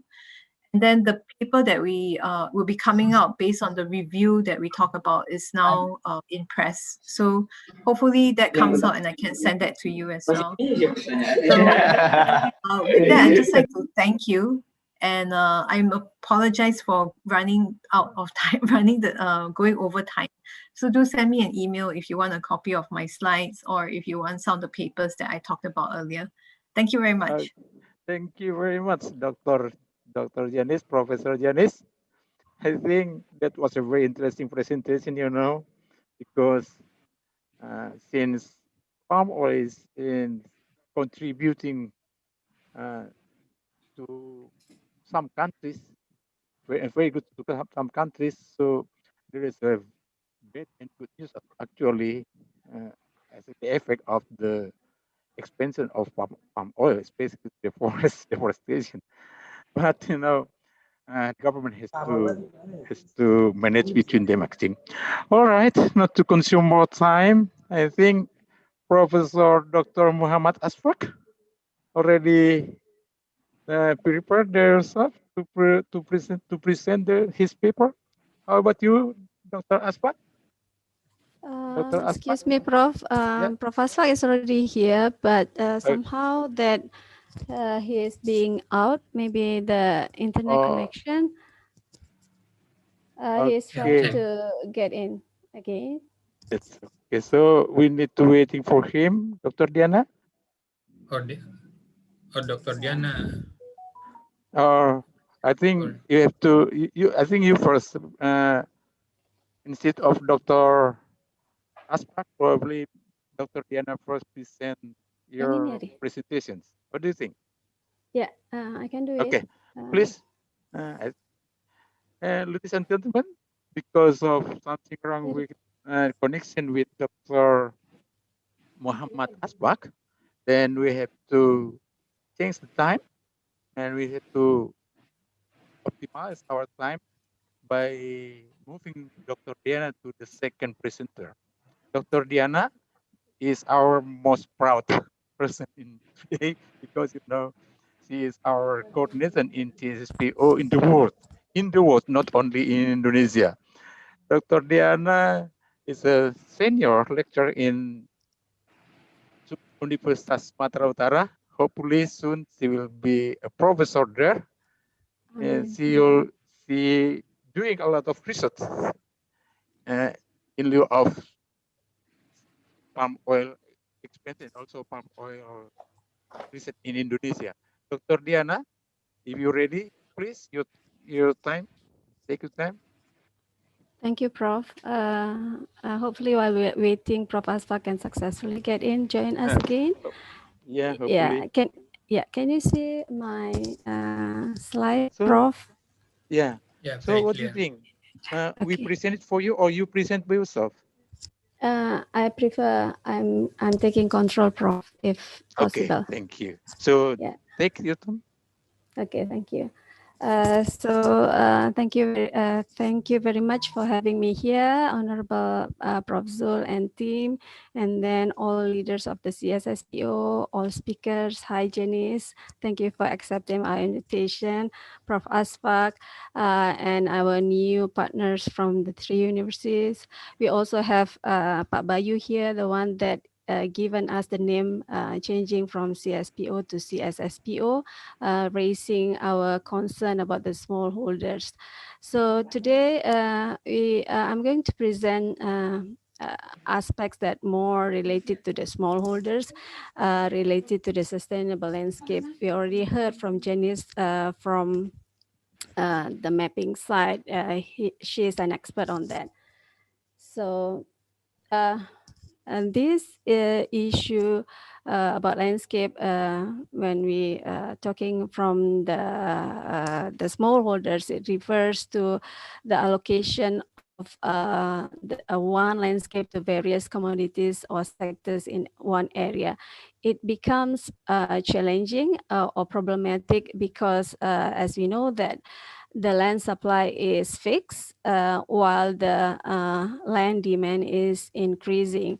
Population increase and the needs of even individual needs is increasing as well. So the landscape management is increasingly important from time to time. And actually, in Indonesia, we already have a kind of rules management about the land allocation for a long time. It called RTRW, that is a special planning. It is in the national policies and then interpreted and designed in the district level. The rules or the policies is dividing the area to a conserve restricted area, and it tries to also optimizing the non-restricted area by increasing the productivity and income. So later on, we are going to see one case for that, although there are many cases in each districts in Indonesia. What is the relationship between the sustainable landscape management with oil palms sustainable management? We can see that the principles and criteria of the oil palm sustainable management that often refers to the certification, a kind like RSPO, ISPO, or MSPO. The principles and criteria very much related to the landscape management. You can see there are forest, peatland, and sloping area restrictions in the indicators of the PNC. And also there are efforts to improve the good agriculture practices to increase the productivity, especially for smallholders, because we know the certification is separated between those for big companies and those for smallholders. Even the smallholders, we can see the differentiation between the independent and the scheme one. And then there are also the indirect activities that can influence the landscape management coming from the partnership to improve sales certainty and selling price. We know that as general assumption that when smallholders or farmers can optimize their income from certain land, they didn't have to do the expansion, so landscape management will be better. why is it so important to talking about small holdings for the landscape management? Because as previously has been presented by Janice, we know that small holdings is getting greater and greater, the significant land use of small holdings, not only in Indonesia, but also all around the world. In Indonesia, we have more than 42%, but in Thailand, this data in 2019 shows until 70%, but of course there are various source of data. Before that, we see from Jenny's presentation, Thailand got around 80%, and even there are countries such as Ghana, if I'm not mistaken, use around more than 90% of the oil palm plantation from smallholders.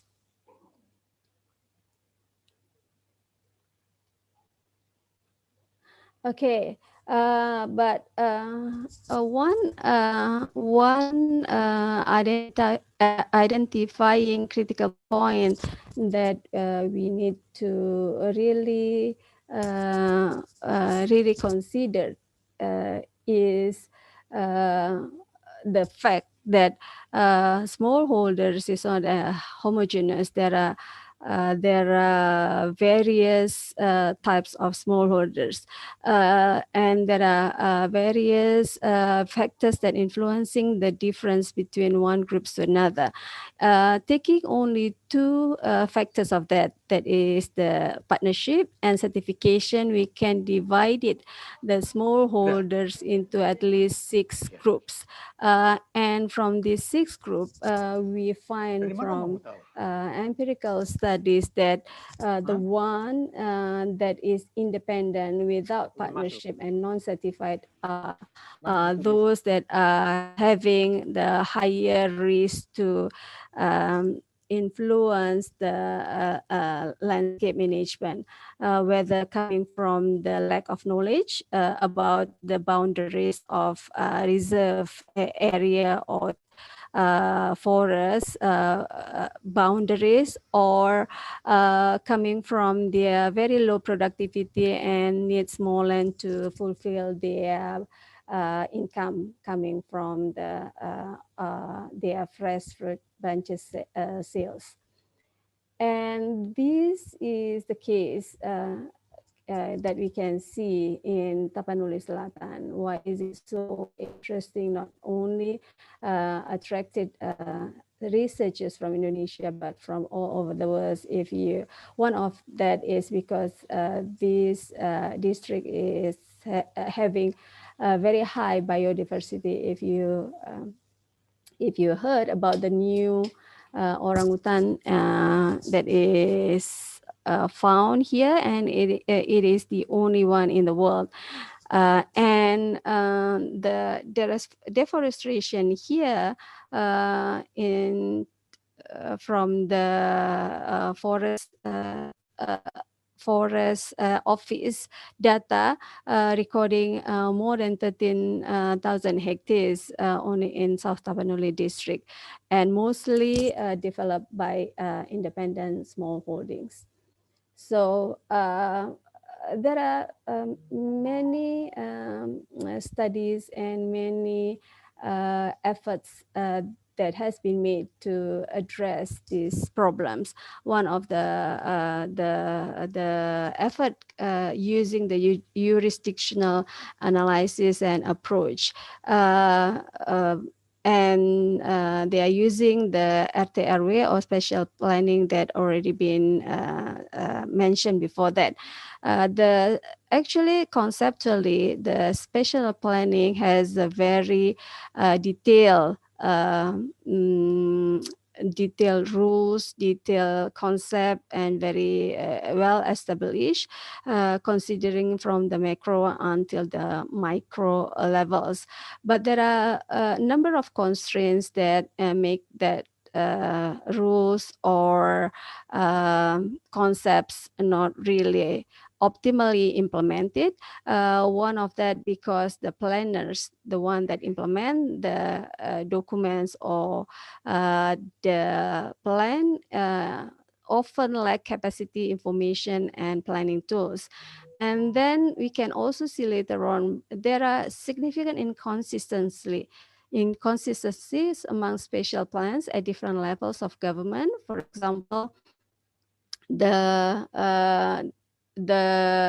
management for giving permit for big companies coming from the national level, while those for the smallholders come from the district level.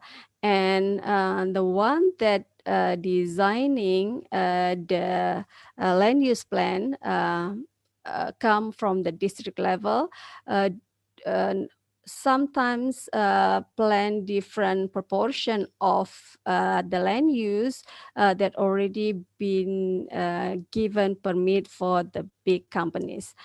And then there are also constraints in jurisdictional development plans that are not coordinated with spatial plans, and often resulting in oil palm planting targets larger than the unlicensed area zone for agriculture. And there are also plantation companies conduct spatial planning with very little government oversight to delineate ecologically sensitive area. And this is the case from South Tapanuli. We can see the whole district is divided into at least 13 land pattern, and these are planned for the use until 2037. It means taking the 20 years of period. And we can see that oil palm plantation included in the number 9 land pattern plantations that has a total of more than 31,000 or almost 32,000 or equal to 7.33% of the total land area in South Tapanuli. And it's not only oil palm, there are cacao, there are salaka, there are a number of plantations there too. And then from the concept, you can see this is a nice number, very safe, the conservation forest, production forest, and everything, having a high percentage from the total land area. But in fact, we can see for the existing condition that the total area even in 2017, that means that 20 years more from the plan until 2037 is already almost 3 times larger than that is planned. The only area that is possibly to be included in the plantation is the number 6.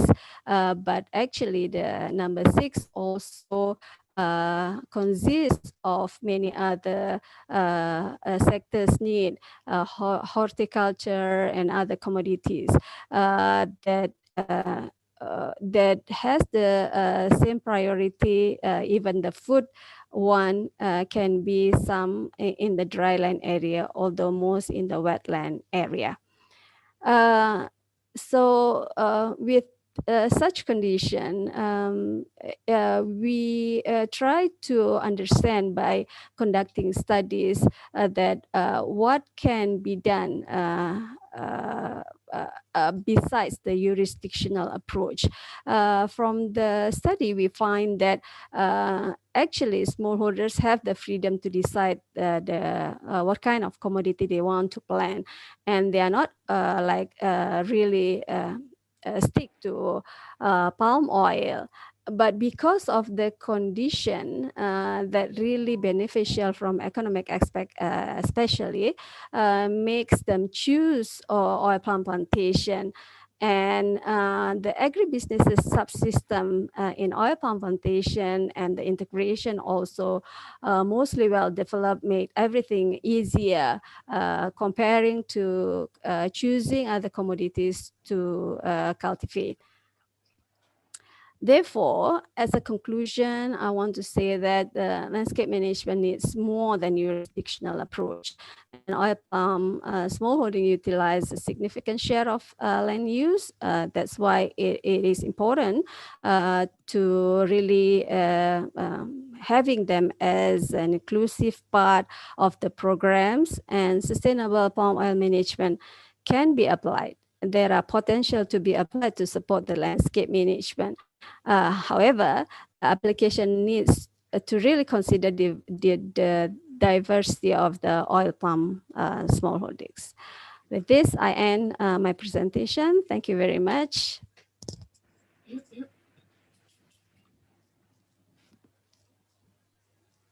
Thank you very much, Dr. Diana.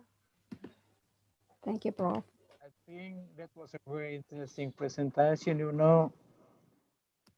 But as you read in the chat media, there are so many participants want to ask you, and Dr. Janice too, some question, of course. Yeah. But before that, before we answer the questions, I think we better move on first. I ask you, all audience, let's be patient until our speaker has delivered their presentation, and I will make sure that all your questions will be answered if our time is enough. Okay. Now, let us move on to the next presentation. I think Professor Dr. Asfak already here now with us. Yes, I'm here. Okay, Dr. Asfak. Okay, ladies and gentlemen, our next presenter is Dr. Asfak. He is a professor at Institute of Agriculture and Resource Economics, University of Agriculture, Faisal Abad. Everybody, he is a married man, though he looks young. Let's see the picture. And handsome, of course. Hey, Prof. Asfak, everybody, Prof. Asfak has published 5 books, in addition to many chapters of books. And let me tell you, he also already published no less than 123 articles. Oh, so many. There is a lot of publication, I think. Yes, Dr. Asfak. Everybody, he's also a very energetic person. Can you see the picture? His hobby are sport and traveling. Well, Professor Dr. Asfak, time is yours now. Please present your paper. Thank you very much for your kind introduction. And could I share my presentation with you? That's okay. You can share it. But up to you. If you prefer us to present it for you. Can you see? Yes, of course. We can see it very clear. Okay, lovely. So I will be presenting, the other aspect of the second aspect of the coin, that is the demand side. So you guys are mainly talking about the supply side of the picture, but I will be briefly, telling you the demand.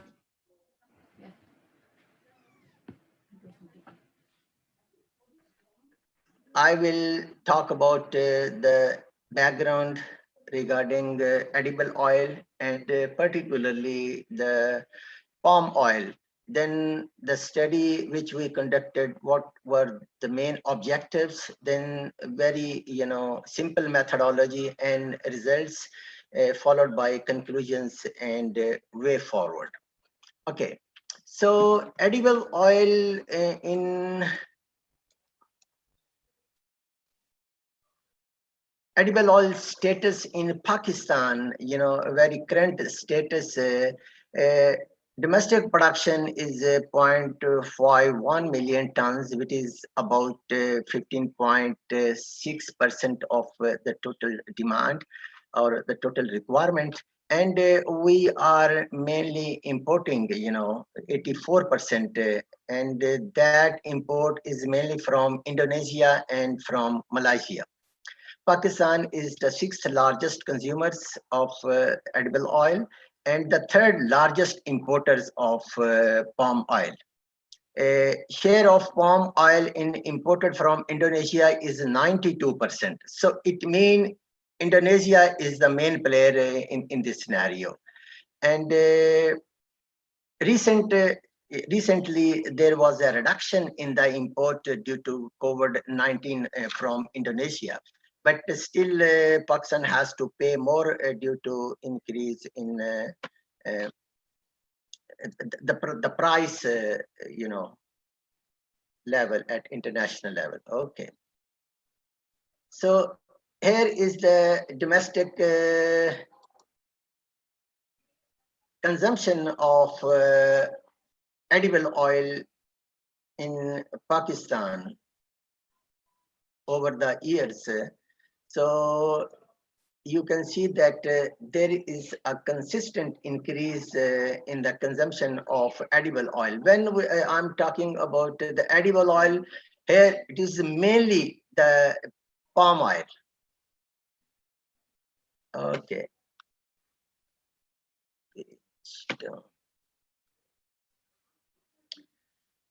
The main reasons of increasing, edible oil consumption in Pakistan, that there is an increase in the population growth. Although the government is saying that it is 1.6%, but the independent researchers, they are not believing it. So they are saying that population growth is quite high. Number two, there is increase in the income, lower middle and middle class having more income, and now there is also high demand in the restaurant fast food industry. By culture, Pakistanis, they are very fond of the things which are, being fried, deep fried in the edible oil. So they like it. And so that's why, our consumption over time is increasing. So this is a palm oil imports in Pakistan. Over times, you can see that there is fluctuations between the different months. But overall, if you look the year-wise, it is almost consistent. Okay, so here is the import bill of edible oil that is in $1 billion. So currently Pakistan is spending a huge amount during the 1920. So we spent about $4 billion, which is a huge, burden on our exchequer. Okay, so this is, keeping all these things in the mind. What were the objectives of the study? Here I'm going to present a few important, results of that particular studies. The first objective was to evaluate the socioeconomic characteristics of the consumer, rather all the player in the value chain, but we mainly focused on consumer, to identify the main constraints of consumers regarding palm oil consumption. So here we also, discussed the other constraints which are being, faced by the retailers, the wholesaler, the importers. And then the last one is to suggest the way forward or give a few policy options. Okay, so the study area for this, study was the whole Pakistan. We conducted interview from consumer from different parts of Pakistan, but for the other value chain players, the data were collected from district Faisalabad. Respondents were included the importers, which are mostly the processors as well, the wholesaler, retailers, and consumers. Both qualitative and quantitative data were collected. So the qualitative data were collected through focused group discussions, while the quantitative data were collected through the comprehensive questions by having a one-to-one interaction. and the main identification of main constituents. So this is the value chain of the palm oil in Pakistan. Mostly the importers and the processors, they are at the top, then the distributors, and then the wholesalers, and then the retailers, and ultimately the consumers. Diana, is it okay? Everything is fine? I mean, could you hear me or? Yes, sir. Very clear. Okay, thank you very much. Thank you very much. Okay. Yes, it is not, yes. So these are the socioeconomic characteristics of consumer, and these are for 71 consumers which were interviewed, from different parts of the Pakistan. The mean education level is quite reasonable, which is about 14 years.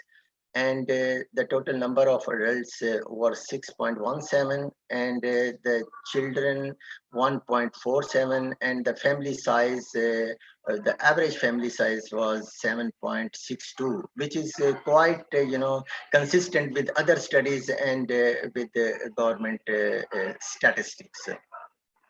Here is the consumer's monthly expenditures, on different items, and the average house rent is about 86,000 rupees, and at the moment, $1 is equivalent to 158.55 PKRs, that is Pak rupees. So the utility bills are about 6,000. Education, so the households, they are spending about 19,500 rupees on the education, and on grocery, on food items, on kitchen items, they are spending about 21,000 rupees, and on health, it's 2,000, so which is very low. And on other items like entertainment, transportation, blah blah blah, so they are spending about 6,600 rupees. So total is their main total expenditure is 64,000 rupees per month. Okay. So here is the expenditures of household on palm oil, particularly on palm oil, and this is with reference to the household size. If the household size is up to 4, so the mean monthly expenditure is about 900 rupees, and if they have 5 to 8, so about 1,700. And similarly, if the household size is above 8, the total expenditures were about 2,400, and on an average, the total was 1,835 rupees per month. Here is the mean monthly income and expenditures on palm oil. If you look at the mean monthly income for different categories of household, so we included the government job people, the private employees, the small businessmen, the laborer, and the retired government employees, and the farmers. So these were the 6 categories included in the studies.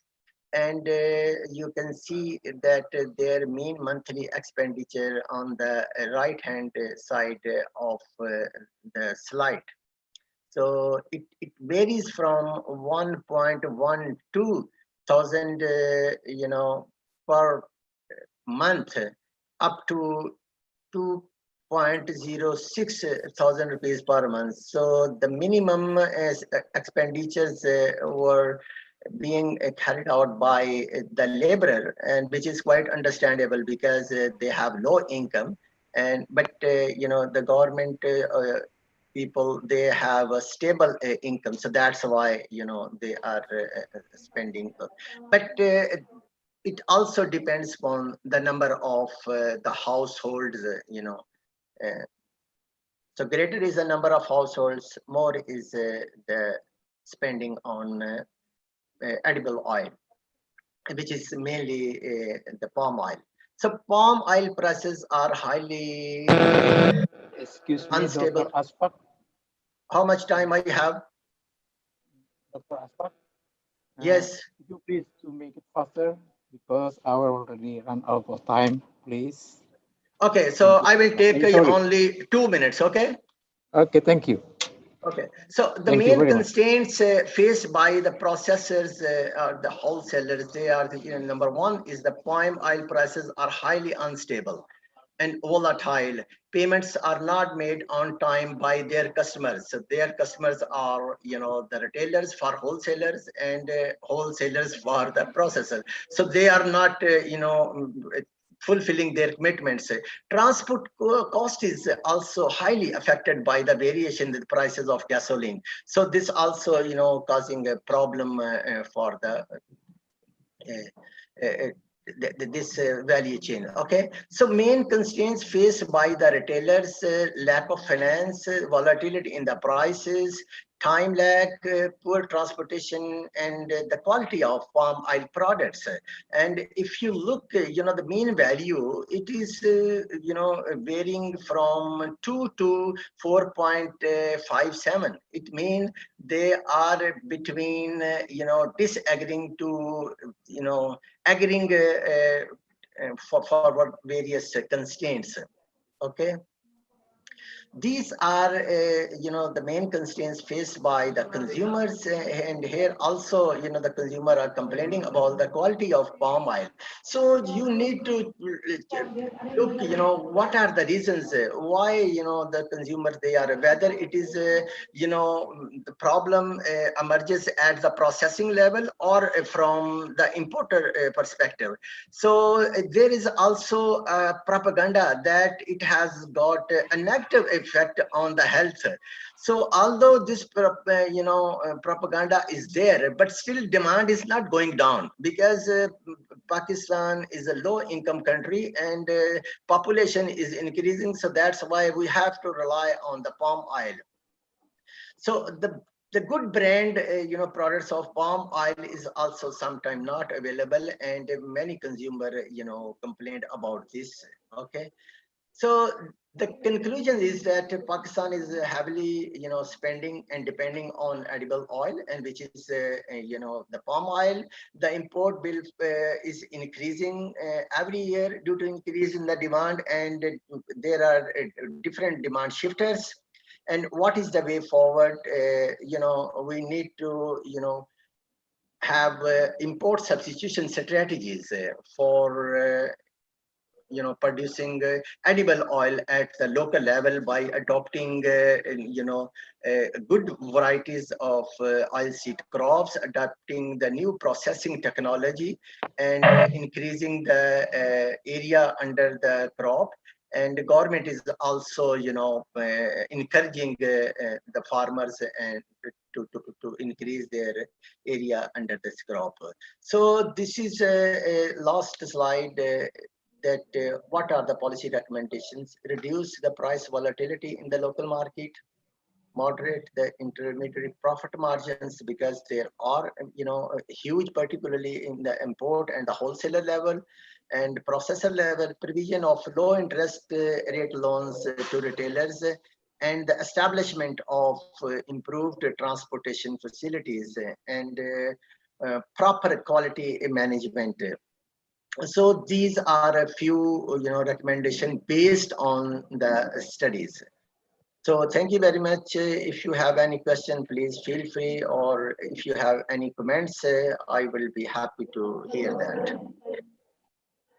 Thank you very much, Professor Dr. Muhammad Aspak. I really sorry that I have to remind you because no problem, no problem. Yeah. At least I finished my presentation. No problem. Sorry, but your presentation is very interesting, I think, and we, in the name of Indonesia, still hope that Pakistan will be import more and more edible oil from Yeah. Indonesia. Yeah. Include palm oil. Asap.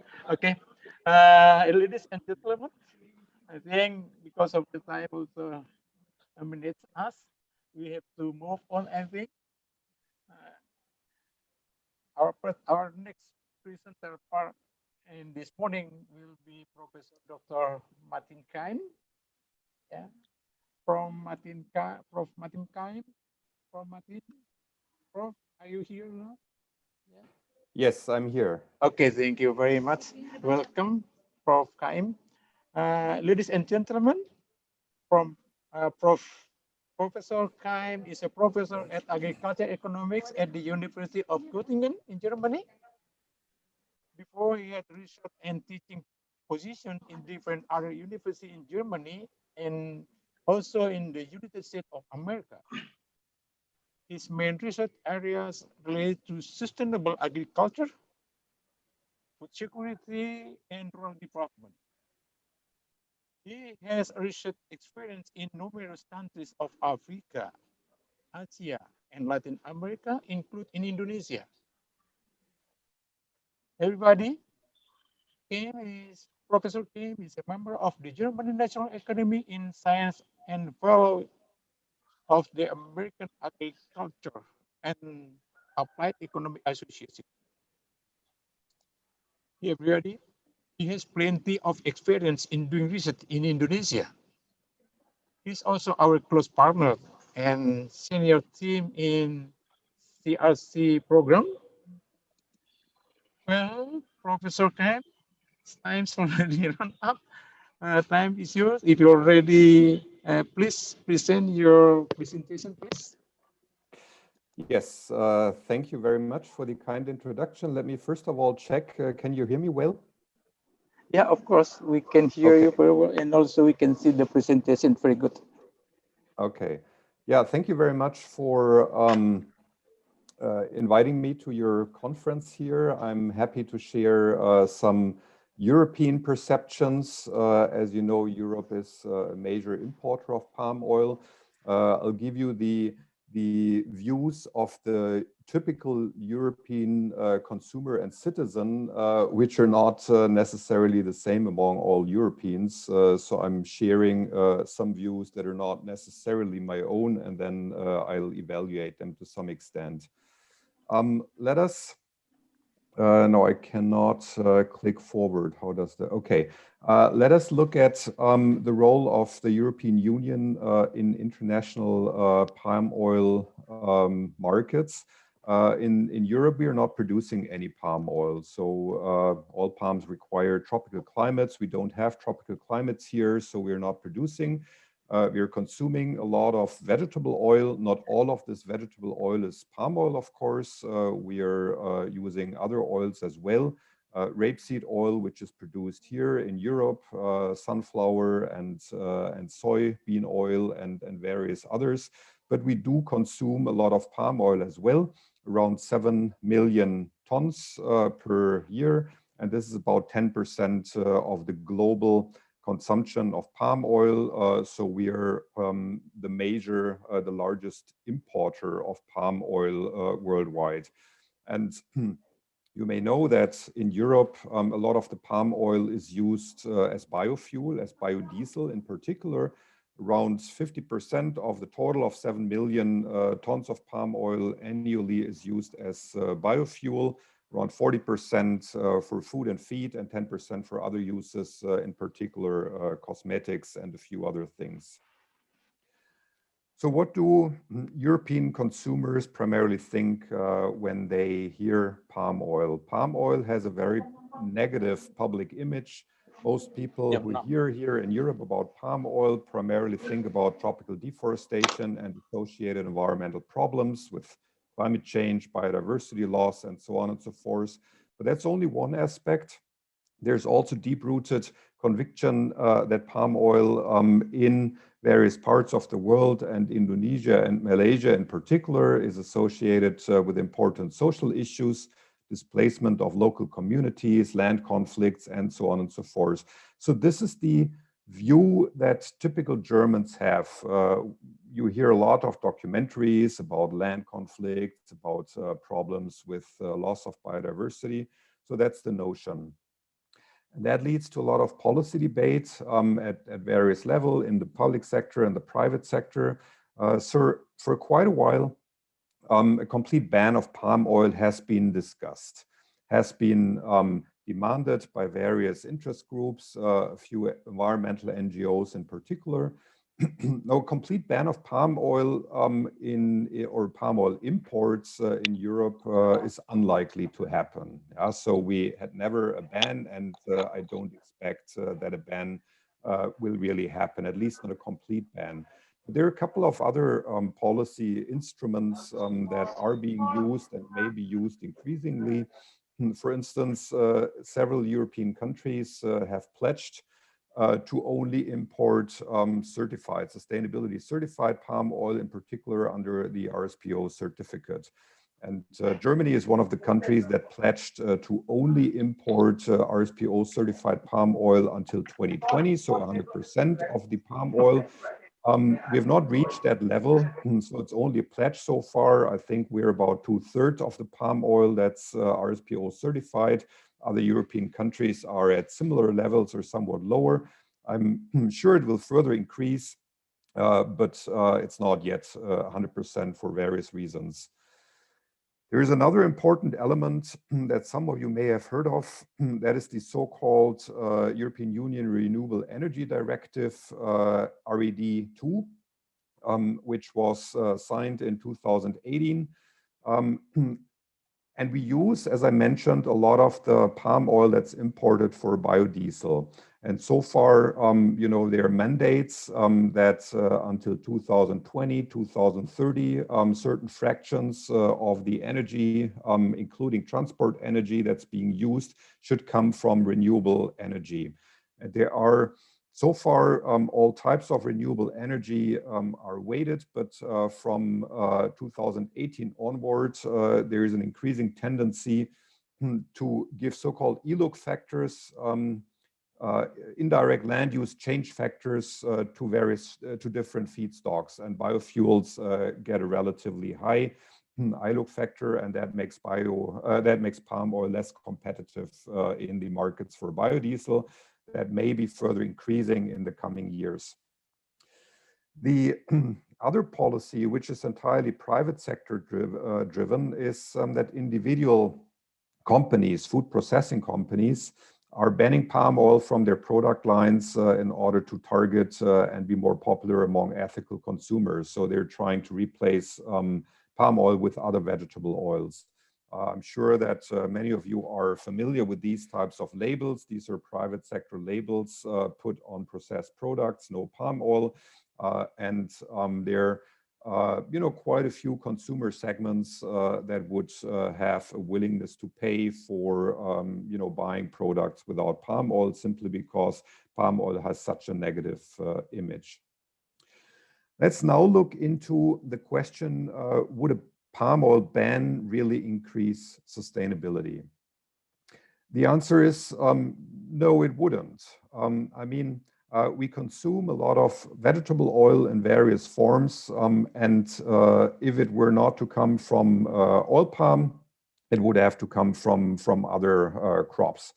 And we see here, and you certainly know that palm oil is very efficient in terms of yields per land area. It produces 4 times or sometimes even more than any other crop per hectare. And if you look at the global area share of oil palm in total oil crop production, we are looking at only 10%, whereas oil palm produces around 40% of the global palm oil consumed. And that's the reason is the much higher yields per hectare.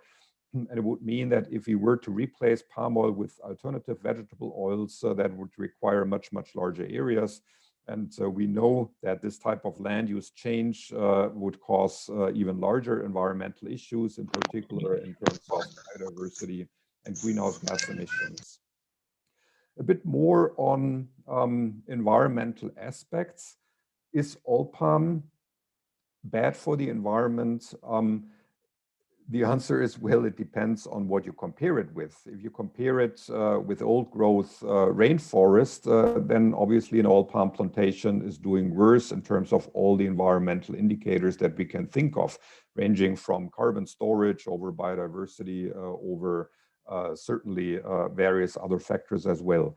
But that's not necessarily the only comparison and the only correct reference. Oil palm, if you compare it with other agricultural crops, it actually compares relatively favorable. It, on average, uses lower chemicals than many annual crops, including soybean and rapeseed. It's doing better in terms of average carbon stocks. Here you see that an oil palm plantation of about 10 or 15 years has or sequesters 40 tons of carbon per hectare. Okay, rainforests have much more, 5 times the amount, but the typical alternative of an oil crop, soybean, only has about 5 tons per hectare of carbon sequestration. And that means, okay, oil palm is not doing so badly. If you look at biodiversity indicators, here, obviously, annual crops are doing worse than perennial crops, plantation crops, in terms of various species richness and also species abundance. But even if you compare oil palm with rubber, which is obviously not an oil crop, but another plantation crop that's quite widespread in Indonesia and Malaysia, we're seeing here oil palm with the yellow circles, rubber with the green circles. And whenever the green circle is to the right or on top, that means rubber is doing better in terms of biodiversity per hectare. And that is true if you compare it for a couple of species, tree species, it's true. Here you see various other species groups for birds, but we see that the opposite is true for other species, including bats, where oil palm is doing better than rubber. We also see that for understory plants and a few others. So overall, we can say that oil palm is comparing favorably or at par with alternative crops and not worse in terms of environmental indicators. I've also mentioned that there are quite a few social concerns among European consumers of people being displaced by large oil palm plantations and companies and land conflicts. And well, of course, we know that if you look at the entire production systems around the world and in Southeast Asia in particular, there are cases of land conflicts. There are also a few cases of displacements of local communities through large oil palm companies.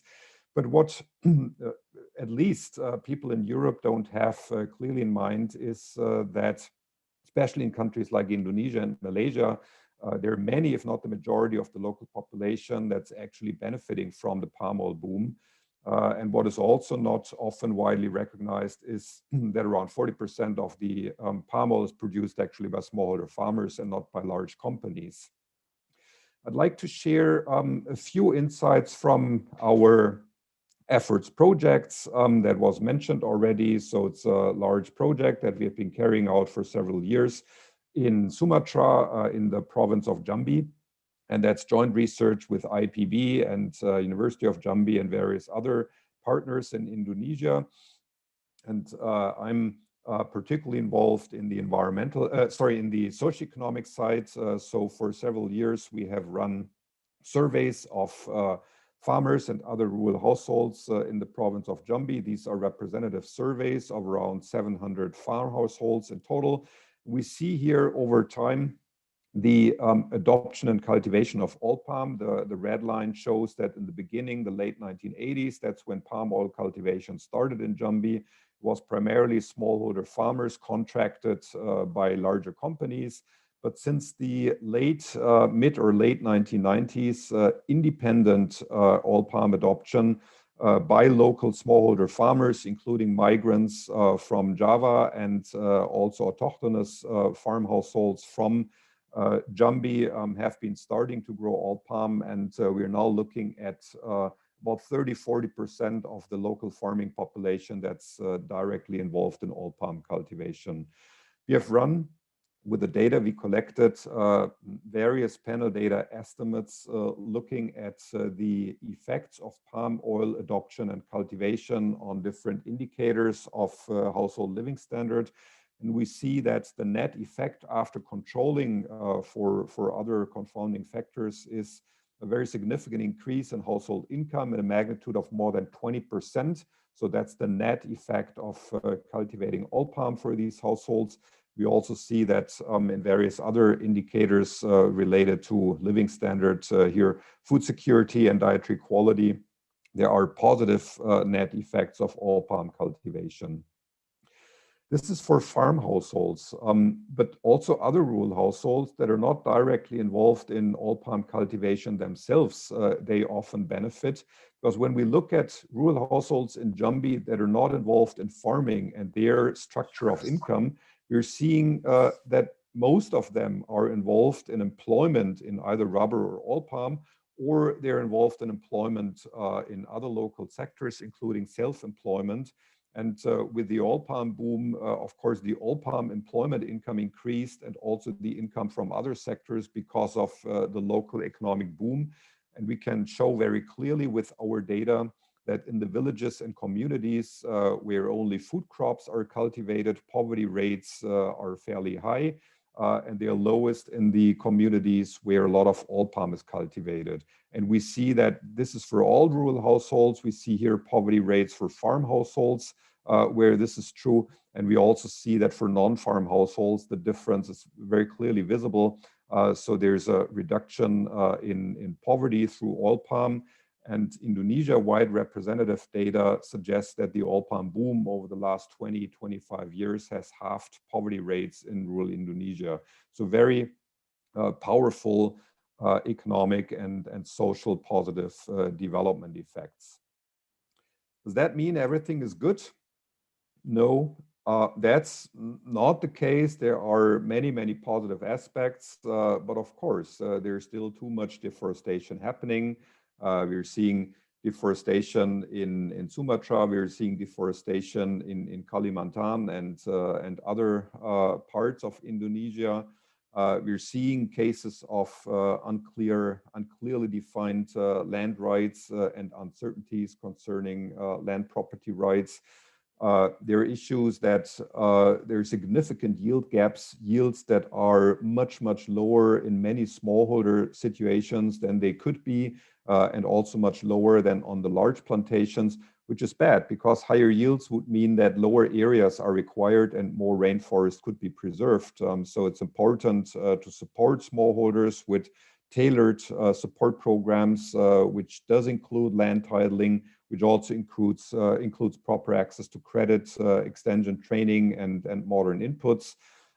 There's a need for more research into suitable landscape designs. It's not only a question of all palm versus rainforest, it's also a question of how do the plantations look like, what type of other trees do we have as biodiversity enrichment. Smartly designed landscapes, if they're used for agriculture production, can still maintain a lot of the ecosystem functions of rainforest landscapes. And we see that certification, RSPO in particular, has been increasing relatively rapidly. It's not yet very widespread among smallholders, and we see that also the effects of RSPO certification are not the same everywhere. We see here a very recent study, not by us, but by colleagues, is Sumatra sees mostly positive effects on social and ecological indicators of RSPO certification. Kalimantan, however, situation is different. So obviously there's heterogeneity in terms of the effects. So I consider certification to be important for various reasons. I mean, we are serious about sustainability certification that can make production more sustainable. And it can also ensure that exports to the European Union and other rich country regions are maintained. because there isn't a ban, but I'm sure that consumers and companies and policymakers in Europe and other rich country regions, they will not suddenly turn away from sustainability. So there'll be more demand for clearly defined and strict sustainability criteria, for very credible monitoring, and also for more smallholder inclusiveness, where there is definitely scope for improvement. If we look at projected European Union imports of palm oil over the next few years, Rabobank expects that they will go down. And the decline is not because of a decline in food and feed. The decline is primarily because of the biofuel, because with the Renewable Energy Directive, things have changed a little bit. I'm not sure. I mean, this could be prevented with very good certification, but without very good certification, not only the biofuel, but also the food and feed use imports could go down. One may argue that, well, that may not be so dramatic.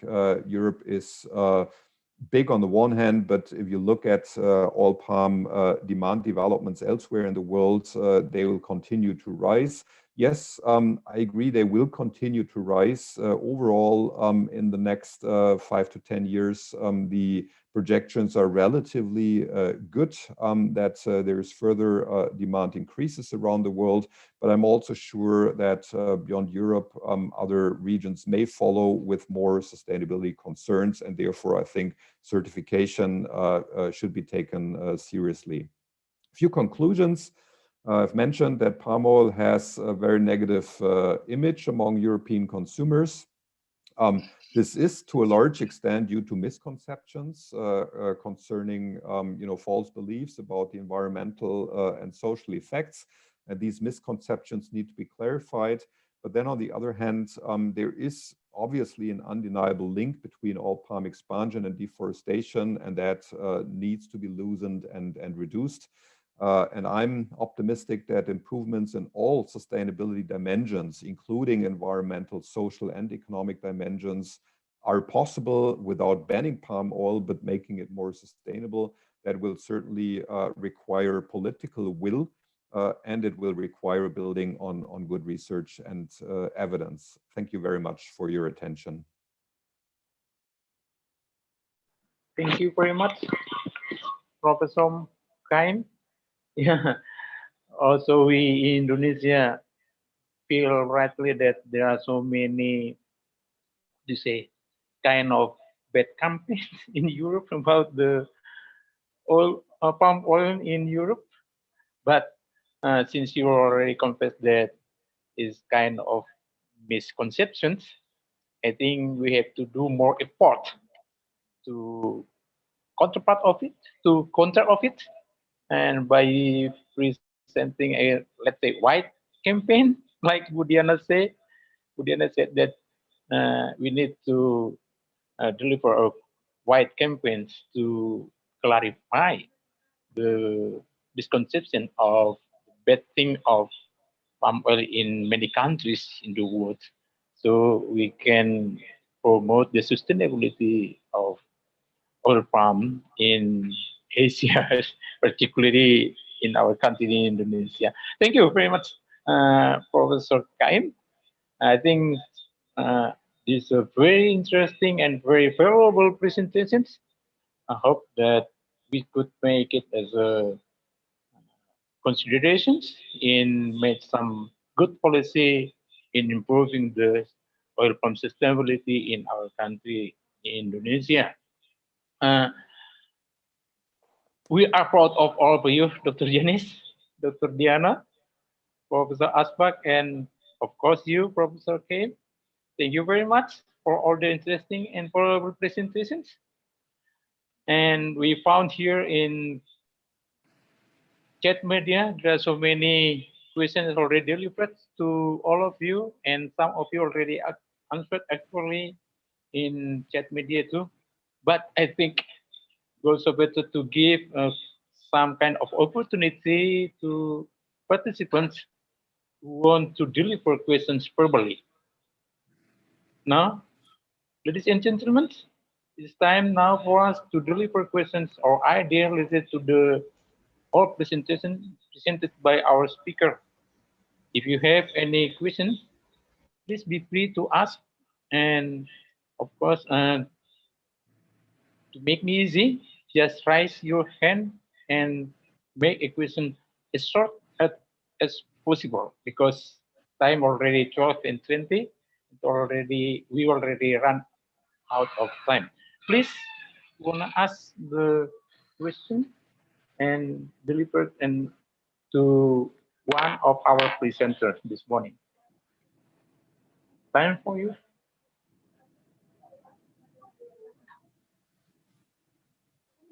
Nobody? All right. If you don't have any questions, Dr. Janice, Dr. Diana. Oh, Sakti Hutabara. I think just take Sakti it from Hutabara, the. please make it as short as possible, please. Okay, thank you. You hear me? Yeah, sure. Okay, thank you very much. As far as I know, the problem of oil palm is very complicated, and some of some of the stakeholders said that we have no problem in Indonesia, but it is the what we call it like a market competition. But as far as I know, that certification is not only for oil palm, but for all traded products in international market. So there is a trend in the global market that every product must pass the certification for each product standard. So in Indonesia, actually we have problem, and the problem is very principle. We have problem in legality of land. Legality of land in Indonesia is very crucial because we do not have adequate data to know how many hectare lands has been cultivated by palm oil plantation, oil palm plantation. Therefore, we have to what we call it, to agree that the problem of land expansion and environmental destruction is very important in Indonesia. When I present about the number of palm oil plantation illegal in Wageningen University, some people said that I'm anti palm oil, but actually now Indonesia admit that about 3.4 million hectares of palm oil are in the what we call it the forest forest area. So this is the first thing that the government of Indonesia must take into account to make the very consistent regulation before we start to go to many other issues, including deforestation, laws, biodiversity laws, and like what we call it, land conflict and other issue. Pak So, Sakti, your question, yeah, please. yeah. My question is the most important thing is how the government create the rule of game to make the operational of the palm oil supply chains can meet the standard of certification. Thank you. Thank you very much. Yeah. To make it short, if any other participant to raise a question, please. If you have. All right. If you don't have, Ibu Bapak, Dr. Janice and Dr. Diana, actually I think it's a kind of policy question. Probably Dr. Diana first could elaborate the question and answer the question. Yeah, thank you very much, Pak Sakti. Manage this. Please, Yeah, thank you, Dr. Prof. Diana. Thank you, Pak Sakti. Pak Sakti Huta Barat is a well-known oil palm researcher. I've read a lot of Pak Sakti studies. Yes, that is one of the main problem, but actually, we already have the tools for that. For example, we know that one groups that is mostly, whether they know or not, located, have a established their plantation in the forest area are the smallholders, including that the independent smallholders. And the ISPO has been mandatory since 2020, and one of the requirement is it shouldn't be in the forest area. But of course, it could be only concept if we just run it like that. We already raised, we have a discussion with the special team staff from the presidential, and we raised at least 3 things that can be optimized, although we cannot eliminate it, that problem like drastically. The problem of the ISPO is there is still no incentive for people to do so. And it could be an incentive if they are integrated with the biodiesel. So part of that could be the supply for biodiesel. And with that, especially when we compare the price that usually received by the smallholders, especially the independent one, the Dispun reference price is higher than that. That is the first one. And then, of course, to link between that, the ISPO need to have also the supply chain certification, just like RSPO. So it could connect it between the small holdings to the biodiesel.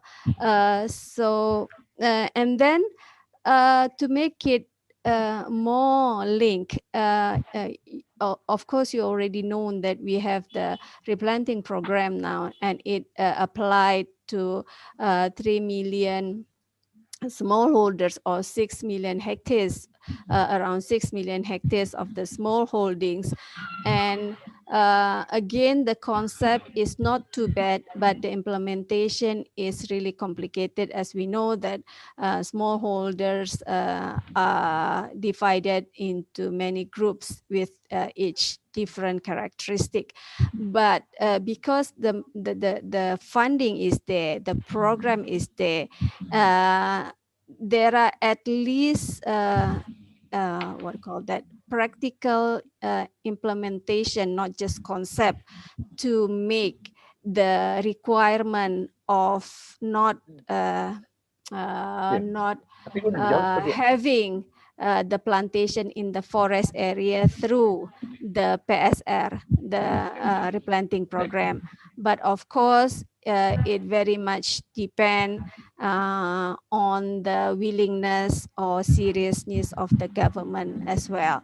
I think that is my answer. I'm so sorry. There is no simple answer for that, as we know. It always not simple if we dealing with smallholders. That's my answer, Prof. Dompa and Pak Sakti. Yes, very good answer, I think. Thank you very much, Dr. Riana and Dr. and Pak Sakti Huta Barat. Yes, I think both of us already understand what's happened in Indonesia, and also we are very lots of the expectation about the incentive of SPO and LSPO, because until now a farmer or group of farmers already pay a lot of money to get the certifications, but incentive, a kind of money, has not been accepted yet by the farmer. Hopefully, next after new regulations, or farmer probably could do anything to give an incentive to the incentive of certifications. But everybody, I think there's also some questions in in chat media, and one of them, let me read it for you, probably Dr. Janice and Dr. Diana and all of you. I think Professor Aspak too and Professor Kame too could answer it, could help to answer it. Number one is, since palm oil has been one of the major contributions to Indonesian PDRB income, Indonesian income, the government cannot stand to stop its expansions, and more of the plants are belong to the big corporations. Most of them are doing deforestation in expanding their business. Presenter, do you have any idea how to expand oil palm plantation?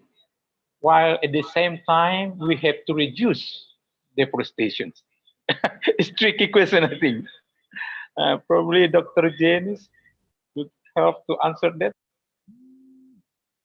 Dr. Janice, are you still with us now? Thank you, Pak Domba. No. Yeah, I think I had okay, answered thank you. that question. So I think I wrote it in the chat group, right, about, I'm not sure if I had answered that question, but I mean, coming back to the question is about trying to continue expansion and then to also reduce the negative effects with the environment. Yeah, that's I mean, the I key think that question. at the end of the day, it's also trying to reduce the demand of palm oil. I think what was being shown in the consumer preferences from Pakistan talked about how there's the consumer preferences for fried food and for these kinds of processed foods that are being sold. I think we need to think a little bit critically about what are we using land for. Yeah. We're using land, especially land that is has got high biodiversity value, to produce food that is actually not nutritious. So I think on one hand we need to think about reducing the demand, and especially reducing demand that is not for the benefit of society.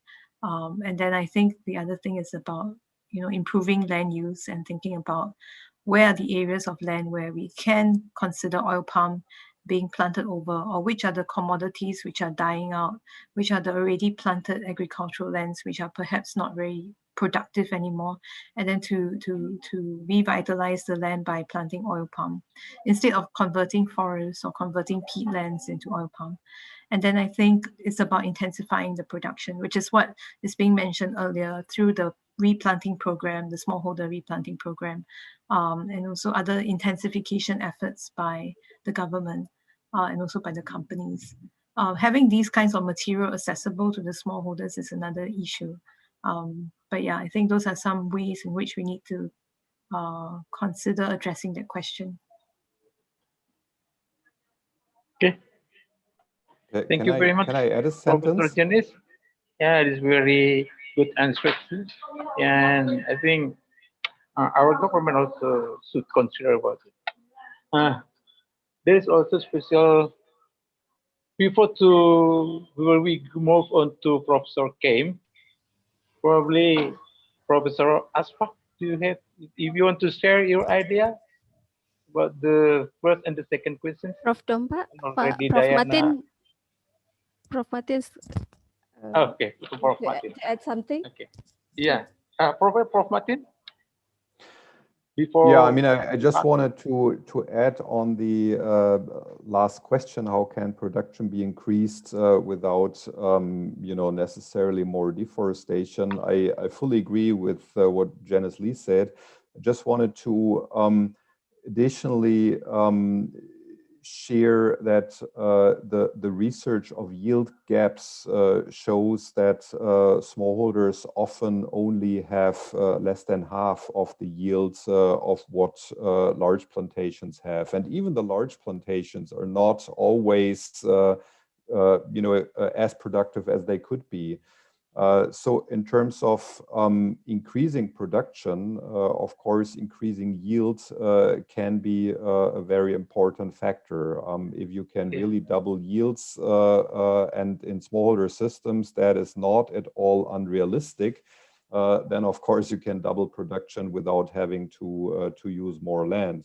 Now the challenge is of course how to double yields, and I think in the short and medium run, yields can be doubled with existing technologies, only that proper inputs have to be made available and knowledge be provided. And we do observe that in the transmigration and contract programs, farmers often did have higher yields than the independent ones. Yes, I mean, these types of programs are expensive when they're working through public support, could also be private support in terms of training and input provision. But I think they are important. If we're serious about sustainability, not only from the environmental perspective of trying to preserve as much rainforest as we can, and if we are serious also on sustainability from a social perspective, namely that it should be smallholder inclusive, I think we also have to be serious that it will cost money and effort. And who is paying that is a different question. I mean, if we can find good mechanisms of European consumers paying some of this, then that's good. So I think we have to be innovative. We have to see that even though there are lots of misconceptions, there's also scope for further improvement if we are really looking seriously into what's good and what's not so good so far.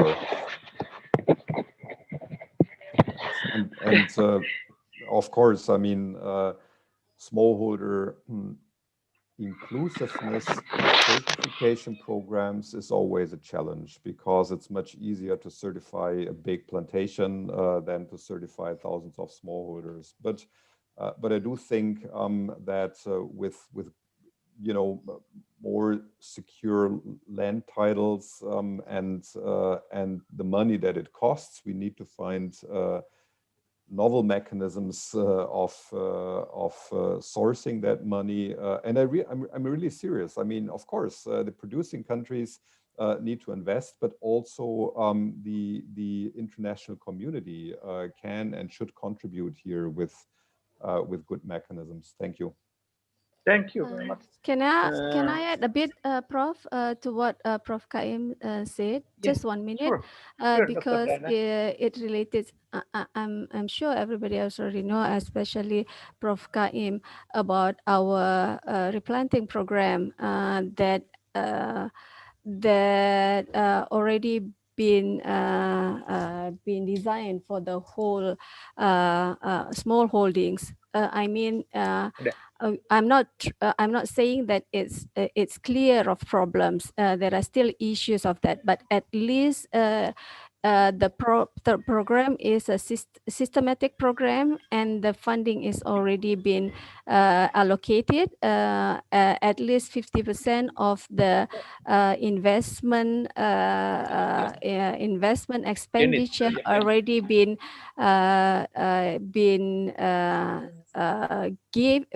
given to the small holdings without they have to pay it. So because one of the problem that is really exists among the smallholders related to the productivity is the usage of illegitimate seedlings. So in this replanting program, the requirement is they can have the $30 million per hectares, and they can have as much as 4 hectares. They have to use the legitimate one. So I think although it's still in progress, but the funding is there. It comes from the Indonesian government, from the CPO export tax. So it's still in the progress, but it is systematically, hopefully within the 5 years, we can evaluate it, the performance of the programs. Thank you, Prof. Okay, thank you, Dr. Diana. And I also agree with you, and also as well, I also agree with Dr. Kaim. Dr. Kaim, Professor Kaim, I'm sorry. The idea is to increase the earth by not by expansions, by using high input, this kind of intensifications, you know.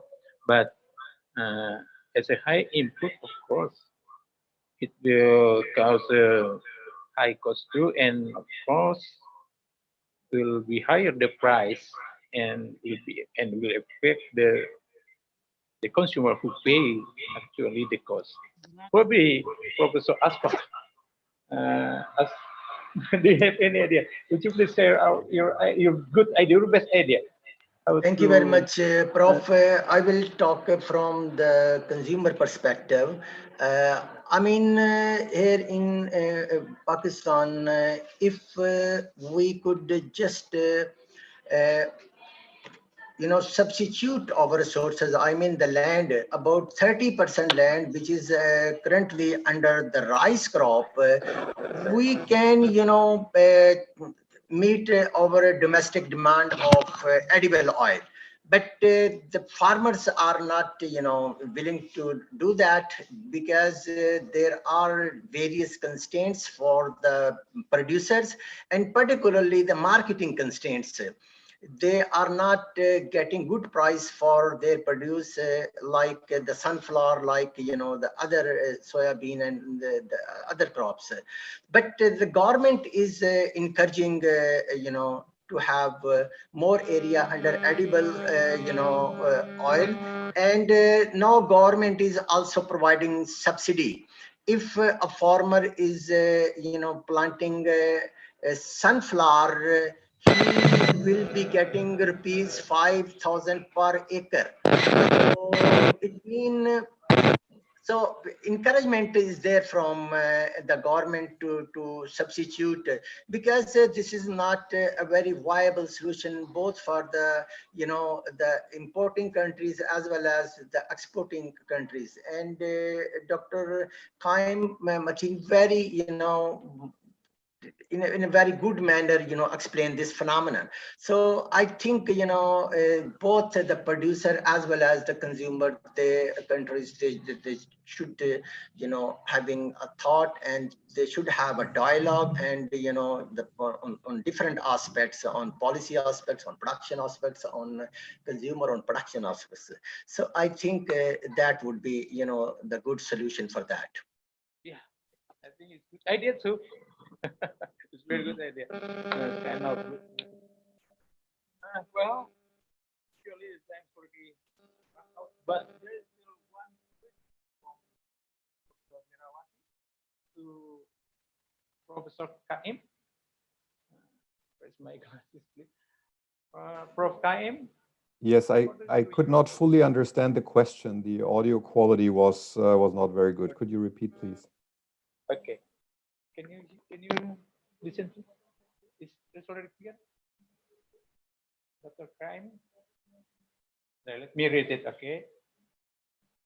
According to your opinion, what is the effect of palm oil to SDGs indicator, especially for the inequalities and hunger, as well as poverty? Let me read it one more time. Okay. You can catch it? Yes, I can. Okay, thank you.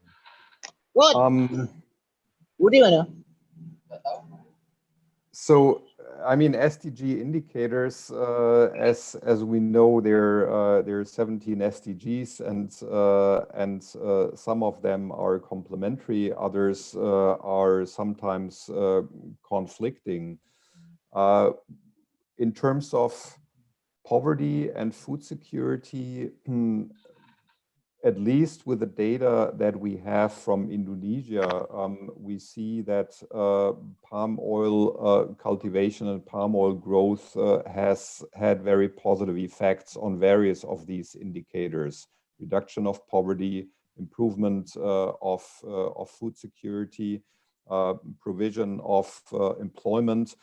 We've also looked into inequality, where we do see that among farmers, there's a little increase in inequality, but among workers, there's actually a decrease in inequality. So I would say on inequality, there's no direct positive or negative effect. But then, of course, once we come to environmental indicators, the things become a little bit more tricky. And always when we talk about environmental sustainability, and the question is something moving into the right directions from an SDG perspective or not, we need to have the reference basis. If we cut down rainforest, and especially peat rainforest, and plant all palms, then that's bad for environmental sustainability. The question is, would cutting the rainforest and planting soybean be better? And the answer is no. So I think we will have to find a balance between some of the conflicting SDG indicators, and need to do production in a way that's as environmentally sustainable as possible. And that means, okay, let's try to do it with as little further rainforest destruction as possible. Let's try to do it in ways where we build on science, and we have production landscapes that can preserve a lot of the environmental functions and services. So we're thinking of mosaic landscapes where you have certain trees in the non-palm trees in the environment as well. So yes, there are trade-offs, clearly, but they can be managed, and they need to be managed. And in terms of the economic and social indicators, we see a lot of positive effects. I hope that answers the questions. Of course, the question as such is the core question of what we're debating here, and it's hard to give a satisfactory answer in a few minutes, but that's the answer I have for the limited time frame. I think it's very good answer too. It's not actually very wide answer for that, because it's about SDGs indicator, and there are so many indicators SDGs that affect by the expansion of oil palm, especially Indonesia. One of them is actually our Indonesian PDRB, in Indonesian national income. Dr. Dompak, you're a little bit hard to understand. If you could move near to the microphone, that would make it easier. Thank you. Yeah, that's true. I'm sorry, there's a very bad connection too. Okay, thank you very much, Dr. Kaim. Yeah, we appreciate the answer. So we can make it. We can expand it as very good idea to improve the oil palm in Indonesia, I think. Everybody, ladies and gentlemen, there are so many questions already delivered to us in chat media, but our time's already run out. I think it's good. Now it's already 12:50 here in Jambi, Indonesia. Let us end the discussion this time. I don't know if Dr. Jul, do you have any idea to share with us before we close the discussion? Now, if there are no question, maybe we can close this, because Prof. Kaim will leave before 1 o'clock. Yeah. Okay, thank you. Yeah, I know that. All right.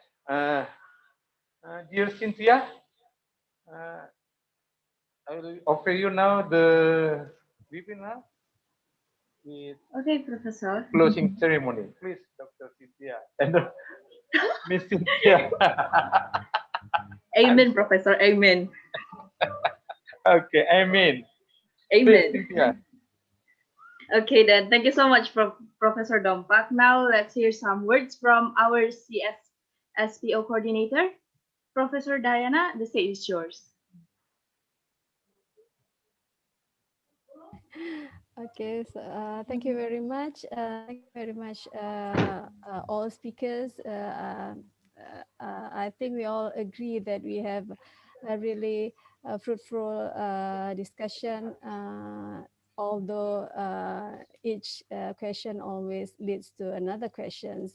And we have expertise not only from the speakers, but also from the floors, from the participants. And as we already mentioned before that, this consortium is designed to has the purpose to improve the smallholders inclusivity and sustainability, especially in the supply chain, because we know the supply chain for oil palm is complicated, very long, mostly export oriented. Hopefully, what we already done for these 5 years can be a small contribution to the improvement of the small holdings. Again, thank you very much. Hopefully, this is only the first stage. We can collaborate more from all researchers, not only from the producing countries, also from the consuming countries. We have Prof. Asfak from the consuming countries that already been with us for a long time. We also have those from CIRAD from the very first our annual conference. And I'm very happy to know Prof. Kaim. There are so many things that I think if you're willing that need to be discussed to the improvement of the palm oil supply chain. Again, thank you very much. And of course, for all of the new 3 universities that are soon going to formally join us, it's not only limited to these 3 universities. We are really open to more collaboration for all parties. Thank you. Assalamualaikum. Have a great day for everybody. Thank you. Waalaikumsalam warahmatullahi wabarakatuh. Thank you very much for Prof. Kaim, for Dr. Jenis, Prof. Asfak, and Budiana. Thank you very much. Maybe next time we will discuss these issues more further. Yeah. There is a certificate. I think you have to give to the presenter. Okay. Yeah. Thank you so much for Professor. And now before we're ending this session, we're going to see the speakers accepting their certificate reward as our symbol that how grateful we are to have them as our speaker today. Here's the certificate for Dr. Janice. Thank you so much, Doctor, for giving us so many useful information and telling us some of your experience. And we will send it to you later, the file. Next. Here's the certificate for Professor Asfal. Thank you so much, Professor, for giving us so many useful information, and we will send the file for you later.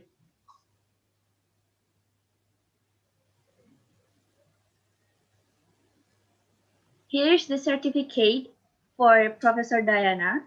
Thank you so much, Professor, for giving us so many useful information and telling us some of your experience. We will send the file later.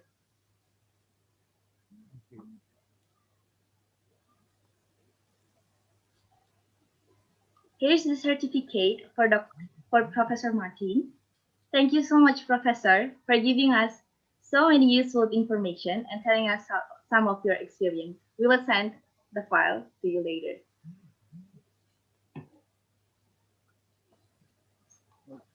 Selamat. Now, we already at the end of our webinar. Thank you so much for Professor Janice, Professor Asfar, and Professor Diana, and also Professor Martin, Professor Zul, Professor Mahyudin, and Professor Dompa. Now we can hear from Professor Zul to close our meeting today. Actually, it's already been closed by Diana already. But I think this a very interesting discussion indeed. But we are still limited by the time, so we hope we can carry out further discussion regarding these issues at another time. On behalf of the CSSPO, we have 5 universities.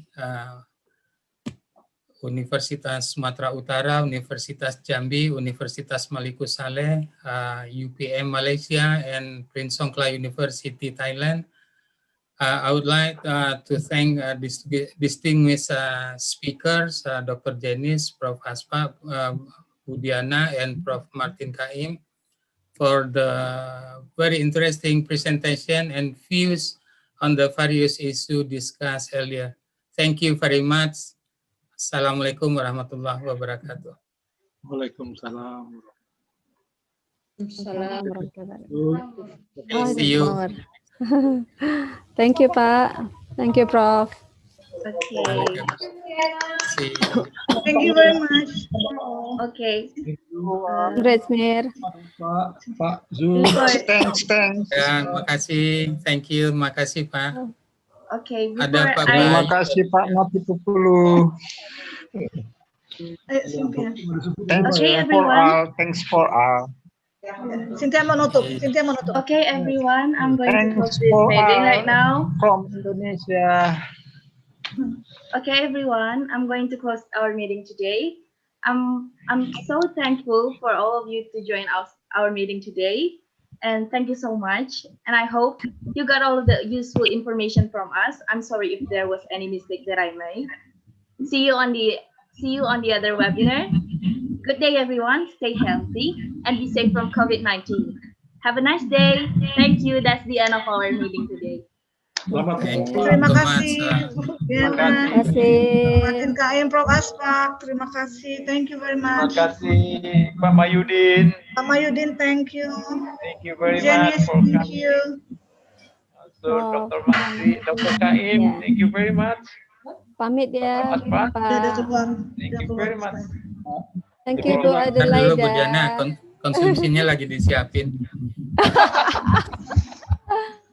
Bu Ida di sini, Prof. Adelaida. Oke, terima kasih semuanya. Alhamdulillah. Selamat Bu Diana, the next coordinator. Ya.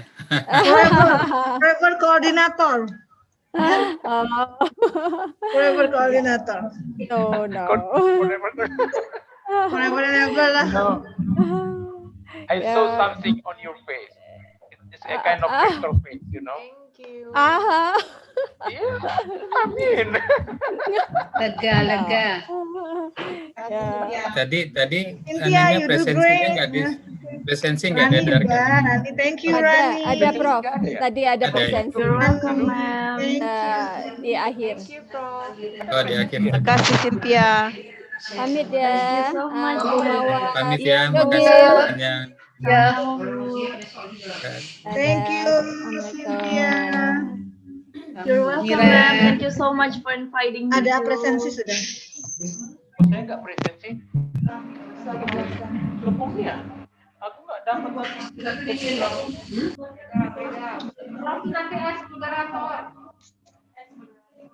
Sama. Napit. Ya. Halo. Assalamualaikum, permisi panitia. Terima kasih. Terima kasih Pak Sarman dari awal sampai akhir Pak Sarman. Terima kasih. Sama-sama sukses. Dulu Bu Alaida, terima kasih Bu Alaida sudah stay tune. Karena Ali Akbar. senyum aja tuh Bu Dokter. Berarti udah keluar ya. Bu Reda ya, sama-sama Prof. Ibu Suryana Mantap. Wati, thank you. Sukses. Pak Rizal, thank you. Pak Erna. Rizal. Senyum aja. Saya di Nanggolan tadi, Sinta, terima kasih Sinta. Terima kasih Dansek. Sinta. Siap, Komandan. Sinta, mute tuh. Mana tuh Sinta, kangen lihat Sinta. Terima kasih Pak Dansek. Dadah. Tadi presenter Ya, pertama terima yang hadir. kasih. Mantap, mantap.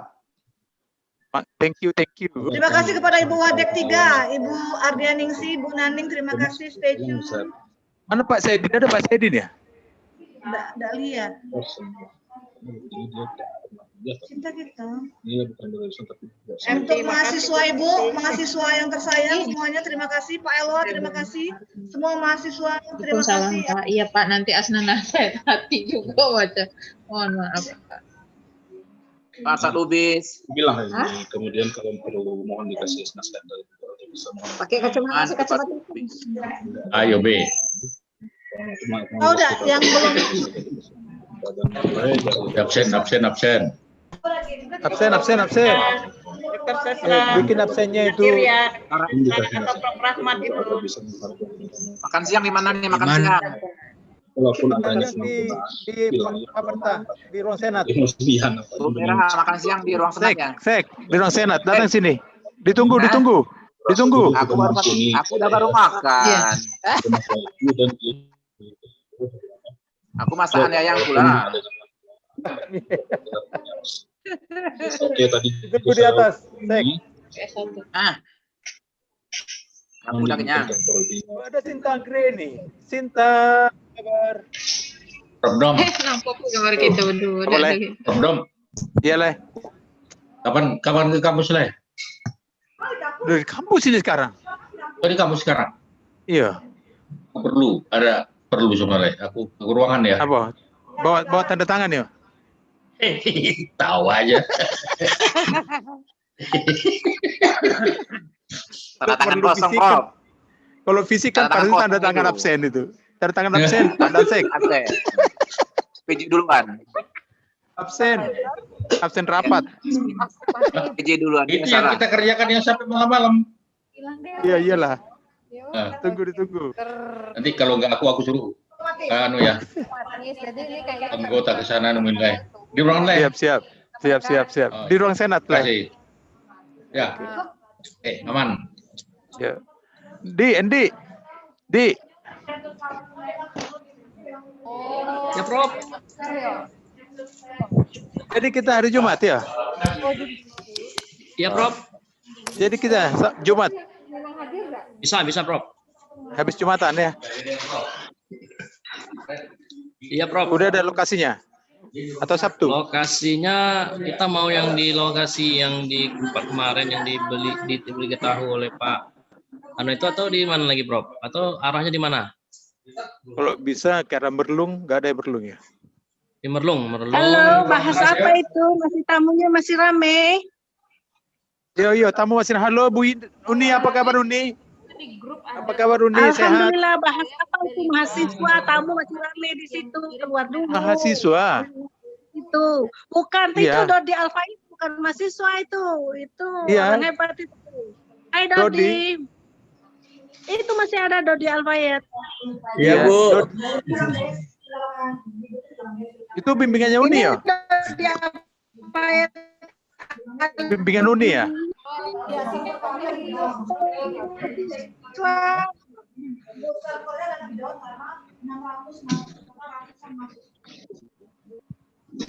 Kan itu masih ada nanya materi. Oh, sorry mahasiswa ya.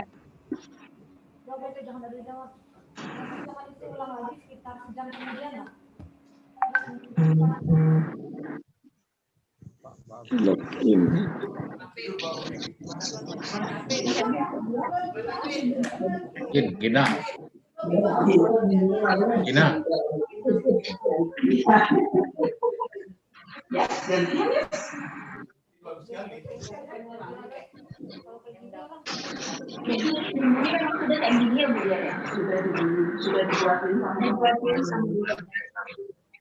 Tinggal dicampur sama nenek. Ya, jadi itu tinggal goreng dulu. Ya. Pokoknya gimana? Dikasih dulu kemarin. 30 loh. Kecil ada di Goyo. Cuma ini biar efisien. Ya. Membawa yang sudah di Goyo. Lagi ini nah, di depan laptop kayak Gina nih nah.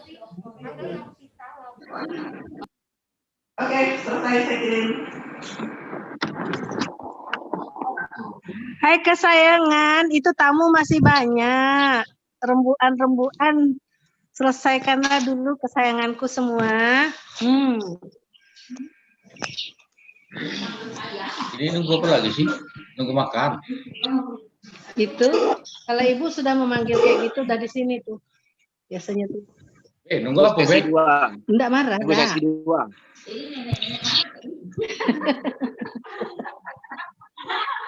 Ini masih mau.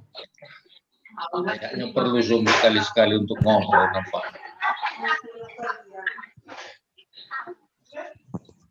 Perlu Zoom sekali-sekali bilang untuk ngobrol gini baik.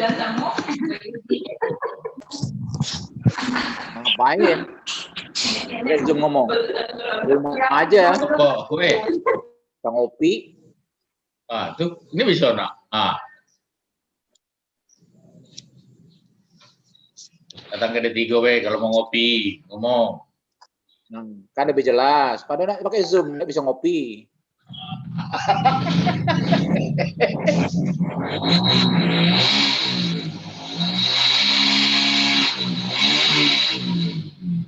Prof Jul, sehat? Lagi makan tampaknya, Prof.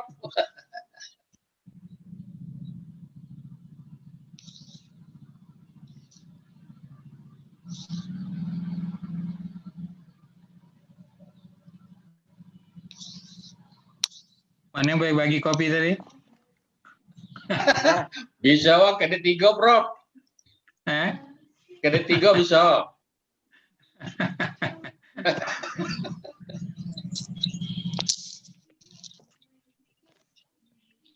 Gimana, sehat semua, sehat ya? Masih di kantor terus ya? Alhamdulillah. Alhamdulillah. Pak Saad hadir. Pak Lubis. Udah bisa bubar Pak Lubis. Ya. Udah bisa bubar.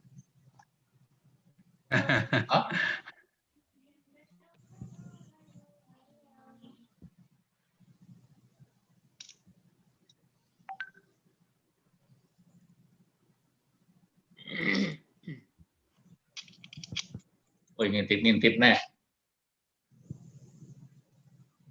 Nenek ngintip-ngintip. Siapa? Nenek Erna. Iya, diam baik dari tadi dia. Aduh, lagi ngintip sebentar. Lagi sakit gigi.